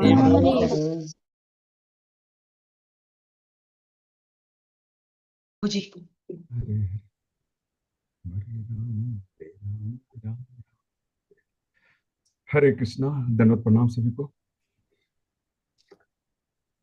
ओम श्री परमात्मने नमः। अथ षोडशोऽध्यायः। श्री भगवानुवाच अभयं सत्त्वसंशुद्धिः ज्ञानी योग व्यवस्थितिः दानं दमश्च यज्ञश्च स्वाध्यायस्तप आर्जवम् अहिंसा सत्यम अक्रोध त्याग शांतिरपैशुनम् दया भूतेषु अलोलुप्त्वम् मार्द्वम् हीर अचापलम् तेज क्षमा धृति शौचम् अद्रोहो नातिमानिताः भवन्ति सम्पदं दैवीम् अभिजातस्य भारत दम्भो दर्पोऽभिमानश्च क्रोधः पारुष्यम् एव च अज्ञानं चाभिजातस्य पार्थ सम्पदम् आसुरीं दैवी सम्पदं विमोक्षाय निबन्धाय सुरीमता मासु च सम्पदं दैवीम् अभिजातोऽसि पाण्डवः द्वौ भूत्सर्गो लोकेऽस्मिन् दैव आसुर एव च दैवो वित्रसः प्रोक्तः आसुरं पार्थ मे शृणु प्रकृतिं च निवृत्तिं च जना न विदुरासुरा न शौचं नापि नाचारो न सत्यं तेषु विद्यते असत्यम् अप्रतिष्ठं ते जगदाहुरा अनीश्वरम् अपरस्पर संभूतं किम अन्यत् काम है तुकम एताम दृष्टिम अवष्टव्य नष्टा तमानोलप बुद्धयः प्रभवन्ति कृत कर्माणा क्षयाये जगतो हिताः कामम असित दुष्पूरम दंभ मान मदान्विताः मोहात् गृहीत्वा सद्ग्राहान् प्रवर्तन्ते शुचिव्रताः चिन्ताम् अप्रेम च प्रलयान्तम् उपाश्रिताः कामोपभोग परमा एतावदिति निश्चिताः आशापाशबद्धा काम क्रोध परायणाः इहन्ते काम भोगार्थम् अन्यायनात् संचयान् इष्टमद्य मया लब्धम् इमं प्राप्स्ये मनोरथम् इदम् अस्तिदम् अपि मे भविष्यति पुनर्धनम् अशो मया हत शत्रुः हनिष्ये चाप्रणपि ईश्वरोऽहम् अहं भोगी सिद्धो अहं बलवान् सुखी आर्योऽभिजन्वास्मि कोऽन्यो सदृशो मया यक्षे दास्याः अनेकचित् विभ्रान्ताः मोह जाल समावृताः प्रसक्तां भोगेषु पतन्ति नरकेषु च मदान्विताः यजन्ते नाम यगस्ते दम्भेन विधिपूर्वकम् अहंकारं बलं दर्पं कामं क्रोधं च संश्रिताः ममात्मा परदेहेषु प्रदविशन्तो भयसूयकाः तान्हं द्विषत क्रूरान् संसारेषु नराधमान् क्षिपाय अजस्रम् असुहान् आसुरीष्वेव योनिषु आसुरीं योनिम् अपन्ना मूढा जन्मनि जन्मनि माम् अप्राप्य कौन्तेय ततो यान्ति अधमां गतिं त्रिविधं नरकछेदं द्वारं नाशनम् आत्मनः काम क्रोध क्रोध तथा लोभ तस्मादेतत्त्रयं त्यजेत् एतैर्विमुक्ते कौन्तेय तमो द्वारसे त्रिभिरः नरः आचरत्यात्मनः श्रेयसः ततो याति परां गतिं यः शास्त्रविधिम् उत्सृज्य वर्तते कामकारतः न स सिद्धिम् अवाप्नोति न सुखं न परां गतिं तस्माच्च छात्रं परमानन्ते कार्य अकार्य व्यवस्थितो ज्ञात्वा शास्त्र विधानोक्तं कर्म कर्तुम् इहारसि ओम तत्सिद्धि श्रीमद्भगवद्गीतासु उपनिषत्सु ब्रह्म विद्यायां योग शास्त्रे श्री कृष्णार्जुन संवादे दैवासुर संपद विभाग योगो नाम 16 अध्यायः श्री कृष्णार्पणमस्तु हरे कृष्ण हरे कृष्ण हरे राम हरे राम राम राम हरे राम हरे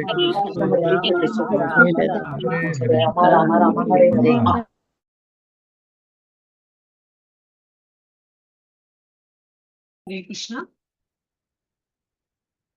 हरे कृष्ण माता जी। ओम श्री परमात्मने नमः। श्रीमद् भगवद गीता अथ सप्तदशोऽध्यायः। अर्जुन उवाच ये शास्त्रविद्यमुत्सृज्य यजन्ते श्रद्धयान्विताः तेषान्निष्ठा तु का कृष्ण सत्त्वमाहो रजस्तमः।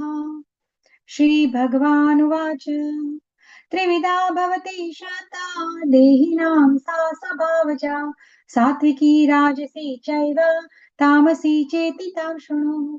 सत्त्वानुरूप सर्वस्य श्रद्धा भवति भारत। श्रद्धामयोऽयं पुरुषो यो यच्छ्रद्ध स एव सः। यजन्ते सात्विकान् देवान् यक्षरक्षांसि राजसः प्रेतान् भूतगणाश्चान्ये यजन्ते तामसाच्चनः। अशास्त्रविहितं घोरं तप्यन्ते ये तपोजनः दम्भाहंकार संयुक्ताः कामरागबलान्वितः कर्षयन्तश्च शरीरस्थं भूतग्राममचेतसः मां चैवान्तः शरीरस्थं तान् विद्यासुरनिश्चयान्। आहारस्त्वपि सर्वस्य त्रिविधो भवति प्रियः यज्ञतपस्तथा दानं तेषां भेदमिव शृणु। आयुस्सत्त्वबलारोग्यै सुखप्रीतिविवर्धना रस्या स्निग्धा स्थिरा हृदा आहार सात्विकप्रियः। कत्तमलवणात्युष्ण तिक्षरक्षविदाहिनः आहार राजश्रेष्ठ दुःखशोकमयप्रदः। यातयामं गतरसं पुतिपर्युषितं च यत् उष्टिशमपि चामेत्यं भोजनं तामसप्रियम्। अफलाकाङ्क्षिभिर्यज्ञो विधितष्टो य इच्छति यष्टव्यमेवेति मनसा समाधाय स सात्विकः। अभिसन्धाय तु फलं दम्भार्थमपि चैव यत् इच्छति भरतश्रेष्ठ तं यज्ञं विद्धि राजसम्। वित्तिहीनमसृष्टानं मन्त्रहीनमदक्षिणं श्रद्धाविरहितं यज्ञं तामसं परिचक्षते। देवद्विज गुरुप्राज्ञा पूजनं शौचमार्जवम् ब्रह्मचर्यमहिंसा च शारीरं तप उच्यते। अनुद्वेगकरं वाक्यं सत्यं प्रियहितं च यत् स्वाध्यायाभ्यसनं चैव वाम्यं तप उच्यते। मनः प्रसाद सौम्यत्वं मौनमात्मविनिग्रहः भावसंशुद्धिरित्येतत् तपो मानसमुच्यते। श्रद्धया परया तप्तं तपस्तत्त्रिविधं नरैः अफलाकाङ्क्षिभिर्युक्तैः सात्विकं च परीक्षते। सत्कारमानपूजार्थं तपोदम्भेन चैव यत् क्रियते तदिहं प्रोक्तं राजसं वच्चलं ध्रुवम्। मूढग्राहेणात्मनो यत् पीडया क्रियते तपः परस्योत्सदनार्थं वा तत्तामसमुदाहृतम्। दातव्यमिति यद्दानं दीयतेनोपकारिणे देशे काले च पात्रे च तद्दानं सात्विकं वच सात्विकं स्मृतम्। यत्तु प्रत्युपकारार्थं फलमुद्दिश्य वा पुनः दीयते च परिक्लिष्टं तद्दानं राजसस्मृतम्।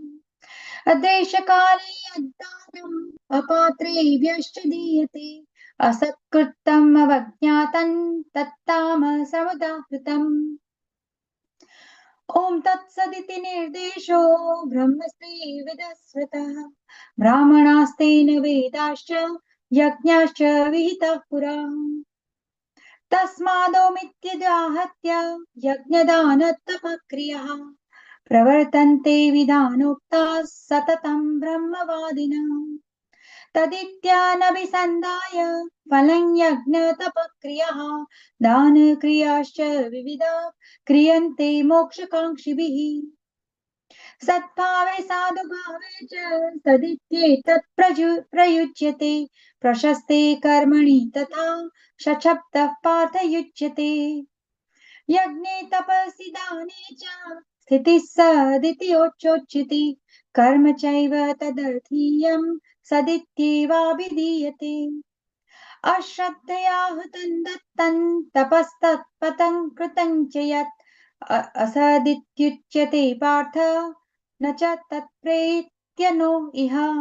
ओम तत्सदिति श्रीमद्भगवद्गीतासु उपनिषत्सु ब्रह्मविद्यायां योगशास्त्रे श्रीकृष्णार्जुन संवादे श्रद्धात्रय विभाग योगो नाम सप्तदशोऽध्यायः।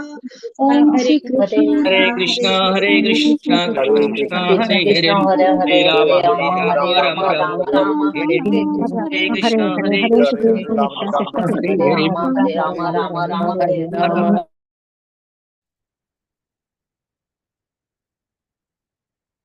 हर वासुदेवाय। श्रीमद्भगवद्गीता अथ अष्टादशोऽध्याय। अर्जुन उवाच सन्न्यासस्य महाबाहो तत्त्वमिच्छामि वेदितुं त्यागस्य च ऋषिकेश पृथक् केचिन्निषूदन। श्रीभगवानुवाच काम्यानां कर्मणान्यासं सन्न्यासं कवयो विदुः सर्वकर्मफलत्यागं प्राहुस्त्यागं विचक्षणाः। त्याज्यं दोषवदित्येके कर्म प्राहुर्मनीषिणः यज्ञदानतपः कर्म न त्याज्यम् इति चापरे। निश्चयं शृणु मे तत्र त्यागे भरतसत्तम त्यागो हि पुरुषव्याघ्र त्रिविधः सम्प्रकीर्तितः यज्ञदानतपः कर्म न त्याज्यं कार्यमेव तत् यज्ञोदानं तपश्चैव पावनानि मनीषिणाम्। एतान्यपि तु कर्माणि सङ्गं त्यक्त्वा फलानि च कर्तव्यानीति मे पार्थ निश्चितं मतमुत्तमम्। नियतस्य तु सन्न्यासः कर्मणो नोपपद्यते मोहातस्य परित्यागस्तामसः परिकीर्तितः दुःखमित्येव यत्कर्म कायक्लेशभयात् त्यजेत् स कृत्वा राजसं त्यागं नैव त्यागफलं लभेत्। कार्यमित्येव यत्कर्म नियतं क्रियतेऽर्जुन सङ्गं त्यक्त्वा फलं चैव स त्यागः सात्विको मतः। न द्वेष्टकुशलं कर्म कुशलेनानुषज्यते त्यागी सत्त्वसमाविष्टो मेधावी छिन्न संशयः। न हि देहभृता शक्यं त्यक्तुं कर्माण्यशेषतः यस्तु कर्मफलत्यागी स त्यागीत्यभिधीयते। अनिष्टम् इष्टं मिश्रं च त्रिविधं कर्मणः फलं भवत्यत्यागिनां प्रेत्य न तु सन्न्यासिनां क्वचित्। पञ्चैतानि महाबाहो कारणानि निबोध मे सांख्ये कृतान्ते प्रोक्तानि सिद्धये सर्वकर्मणाम्। अधिष्ठानं तथा कर्ता करणं च पृथग्विधम् विविधाश्च पृथक् चेष्टा दैवं चैवात्र पञ्चमम्। शरीरवाङ्मनोभिर्यत् कर्म प्रारभते नरः न्यायं वा विपरीतं वा पञ्चैते तस्य हेतवः। तत्रैवं सति कर्तारम् आत्मानं केवलं तु यः पश्यन्त्यकृतबुद्धत्वान्न स पश्यति दुर्मतिः। यस्य नाहङ्कृतो भावो बुद्धिर्यस्य न लिप्यते हत्वापि सैमान् लोकान् न हन्ति न निबध्यते। ज्ञानं ज्ञेयं परिज्ञाता त्रिविधा कर्म चोदना करणं कर्म कर्तेति त्रिविधः कर्म संग्रहः। ज्ञानं कर्म च कर्ता च त्रिदैव गुणभेदतः प्रोच्यते गुणसंख्याने यथा वशृणुतान्यपि। सर्वभूतेषु येनैकं भावम् अव्यमईक्षते अविभक्तं विभक्तेषु तज्ज्ञानं विद्धि सात्विकम्। पृथक्त्वेन तु यज्ञानं नानाभावान् पृथग्विधान् वेत्ति सर्वेषु भूतेषु तज्ज्ञानं विद्धि राजसम्। यत्तु कृत्सन्वदेकस्मिन् कार्ये सक्तमहैतुकम् अतत्त्वार्थवद् अल्पं च तत्तामसमुदारतम्। नियतं सङ्गरहितम् अरागद्वेषतः कृतम् अफलप्रेप्सुना कर्म यत्तत् सात्विकमुच्यते। यत्तु कामेप्सुना कर्म साहङ्कारेण वा पुनः क्रियते बहुलायासं तत्राजसमुदाहतम्।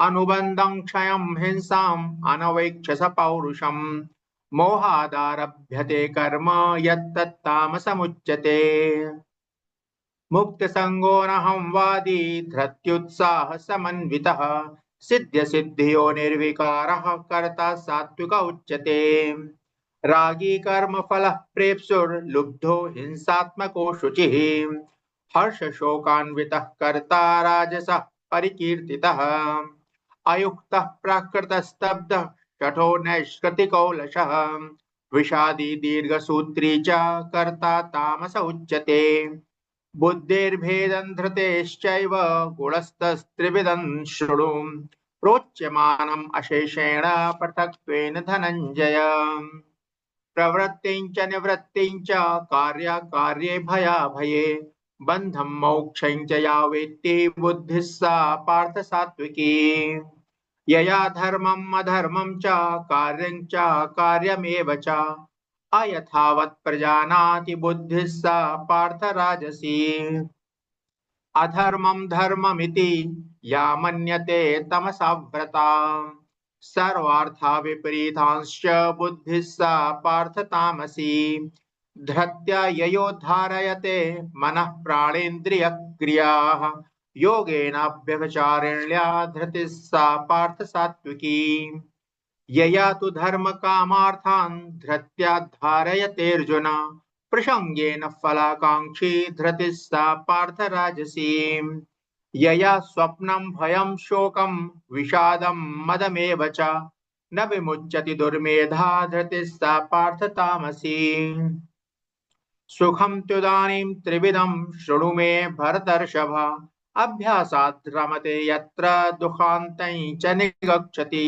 यत्तत् अग्रे विषमिव परिणामे मृतोपमम् तत्सुखं सात्विकं प्रोक्तम् आत्मबुद्धिप्रसादजम् विषयेन्द्रिय संयोगात् यत्तद् अग्रे अमृतोपमम् परिणामे विषमिव तत्सुखं राजसं स्मृतम् यदग्रे चानुबन्धे च सुखं मोहनमात्मनः निद्रालस्य प्रमादोत्थं तत्तामसमुदाहृतम् न तदस्ति पृथिव्यां वा दिवि देवेषु वा पुनः सत्त्वं प्रकृतिजैर्मुक्तं यदेभिः शास्त्रिभिर्गुणैः ब्राह्मणक्षत्रियविषां शूद्राणां च परन्तप कर्माणि प्रविभक्तानि स्वभावप्रभवैर्गुणैः शमोदमस्तपः शौचं शान्तिरार्जवमेव च ज्ञानं विज्ञानमास्तिक्यं ब्रह्म कर्म स्वभावजम् शौर्यं तेजो धृतिर्दाक्ष्यं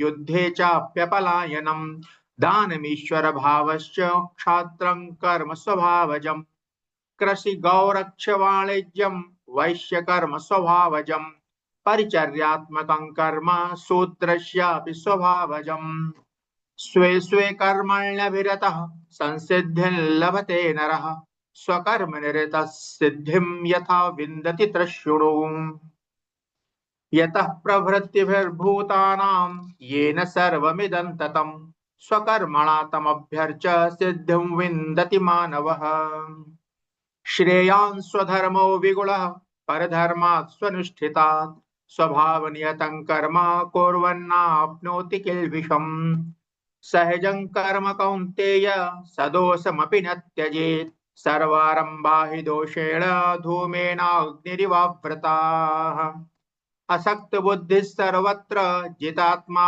विगतस्पृहः नैष्कर्म्य सिद्धिं परमां सन्न्यासेनाधिगच्छति सिद्धिं प्राप्तो यथा ब्रह्म तथाप्नोति निबोध मे समासेनैव कौन्तेय निष्ठा ज्ञानस्य या परा बुद्ध्या विशुद्धया युक्तो धृत्यात्मानं नियम्य च शब्दादीन् विषयान् त्यक्त्वा रागद्वेषौ व्यदुष्य च विविक्तसेवी लघ्वासी यत्त्वा कायमानसः ध्यानयोगपरो नित्यं वैराग्यं समुपाश्रितः अहंकारं बलं दर्पं कामं क्रोधं परिग्रहं विमुच्य निर्ममः शान्तो ब्रह्मभूयाय कल्पते ब्रह्मभूतः प्रसन्नात्मा न शोचति न काङ्क्षति समः सर्वेषु भूतेषु मद्भक्तिर्लभते पराम् भक्त्या मामभिजानाति यावान् यश्चास्मि तत्त्वतः ततो मां तत्त्वतो ज्ञात्वा विशदे तदनन्तरम् सर्वकर्माण्यपि सदा कुर्वाणो मद्व्यपाश्रयः मत्प्रसादादवाप्नोति शाश्वतं पदमव्ययम् चेतसा सर्वकर्माणि मयि सन्न्यस्य मत्परः बुद्धियोगम् उपाश्रित्य मच्चित्तः सततं भव मच्चित्तः सर्वदुर्गाणि मत्प्रसादात् तरिष्यसि अथ चेत्त्वम् अहङ्कारान् न श्रोष्यसि विनक्ष्यसि यद् अहङ्कारमाश्रित्य न योत्स इति मन्यसे मिथ्यैष व्यवसायस्ते प्रकृतिस्त्वां नियोक्ष्यति स्वभावजेन कौन्तेय निबद्धस्वेन कर्मणा कर्तुं नेच्छसि यन्मोहात् करिष्यस् अवशोऽपि तत् ईश्वरः सर्वभूतानां हृदेशे अर्जुन तिष्ठति भ्रामयन् सर्वभूतानि यन्त्रारूढानि मायया तमेव शरणं गच्छ सर्वभावेन भारत तत्प्रसादान् परां शान्तिं स्थानं प्राप्स्यसि शाश्वतम् इति ते ज्ञानमाख्यातं गुह्याद् गुह्यतरं मया विमृश्य एतत् अशेषेण यथेच्छसि तथा कुरु सर्वगुह्यतमं भूयः शृणु मे परमं वचः इष्टोऽसि मे दृढमिति ततो वक्ष्यामि ते हितम् मन्मना भव मद्भक्तो मद्याजी मां नमस्कुरु मामे वैश्यसि सत्यन्ते प्रतिजाने प्रियोऽसि मे सर्वधर्मान् परित्यज्य मामेकं शरणं व्रज अहं त्वा सर्वपापेभ्यो मोक्षयिष्यामि मा शुचः इदं ते न तपस्काय न भक्ताय कदाचन न च अशुश्रूषवे वाच्यन्न च मां योऽभ्यसूयति य इमं परमं गुह्यं मद्भक्तेष्वभिधास्यति भक्तिं मयि परां कृत्वा मामे वैश्यत्य संशयः न च तस्मान् मनुष्येषु कश्चिन्मे प्रियकृत्तमः भविता न च मे तस्मात् अन्यः प्रियतरो भुवि अध्येष्यते च यैमं धर्म्यं संवादमावयोः ज्ञानयज्ञेन तेनाहम् इष्टस्याम् इति मे मतिः श्रद्धावान् अनसूयश्च शृणुयादपि यो नरः सोऽपि मुक्तः शुभान् लोकान् प्राप्नुयात् पुण्यकर्मणाम् कश्चित् एतत् श्रुतं पार्थ त्वेकाग्रेण चेतसा कश्चित् अज्ञानसम्मोहः प्रनष्टस्ते धनञ्जय अर्जुन उवाच नष्टो मोहः स्मृतिर्लब्धा त्वत्प्रसादान् मयाच्युत स्थितोऽस्मि गतसन्देहः करिष्ये वचनं तव संजय उवाच इत्यहं वासुदेवस्य पार्थस्य च महात्मनः संवादम् इमं श्रौषम् अद्भुतं रोमहर्षणम् व्यासप्रसादात् श्रुतवान् एतद् गुह्यम् अहं परम् योगं योगेश्वरात् कृष्ण साक्षात् कथयत् स्वयं राजन् संस्मृत्य संवादम् इमम् अद्भुतं केशवार्जुनयोः पुण्यं हरिष्यामि च मुहुर्मुहुः तच्च संस्मृत्य रूपमत्यद्भुतं हरेः विस्मयो मे महान् राजन् हरिष्यामि च पुनः पुनः यत्र योगेश्वरः कृष्णो यत्र पार्थो धनुर्धरः तत्र श्रीर्विजयो भूतिर्ध्रुवा नीतिर्मतिर्मम तत्र श्रीर्विजयो भूतिर्ध्रुवा नीतिर्मतिर्मम ओम तत्सदिति श्रीमद्भगवद्गीतासु उपनिषत्सु ब्रह्म विद्यायां योगशास्त्रे श्रीकृष्णार्जुन संवादे मोक्ष संन्यास योगो नाम अष्टादशोऽध्यायः हरि ओम तत्सत् हरि ओम तत्सत् हरि ओम हरे कृष्णा कृष्ण हरे कृष्ण कृष्ण कृष्ण कृष्ण हरे राम हरे हरे राम राम हरे राम राम राम हरे हरे हरे कृष्ण कृष्ण कृष्ण राम कृष्ण हरे हरे राम राम हरे राम राम हरे हरे राम हरे हरे कृष्ण कृष्ण कृष्ण हरे राम हरे Ram Hare Hare Devotees, thank you all so much for your wonderful participation. Yeah, today being Ekadashi, whoever wants to give donation to the temple can donate. I hope you all have got the message in your groups. I'm unable to share now. Hare Krishna, and we will meet in the next Ekadashi session. Before that, we will all chant 3 times all together. Okay, I'll just give a mute option.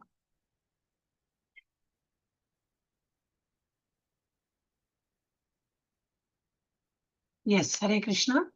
Hare Krishna, Hare Krishna, Hare Krishna, Krishna Krishna, Hare Rama, Hare Rama, Rama Rama, Hare Hare, Hare Krishna, Rama Rama, Hare Rama, Hare Rama, Rama Rama, Hare Hare, Hare Krishna, Hare Krishna, Rama Rama, Hare Hare, Rama Rama, Hare Hare, Hare Rama, Krishna, Krishna, Hare Hare.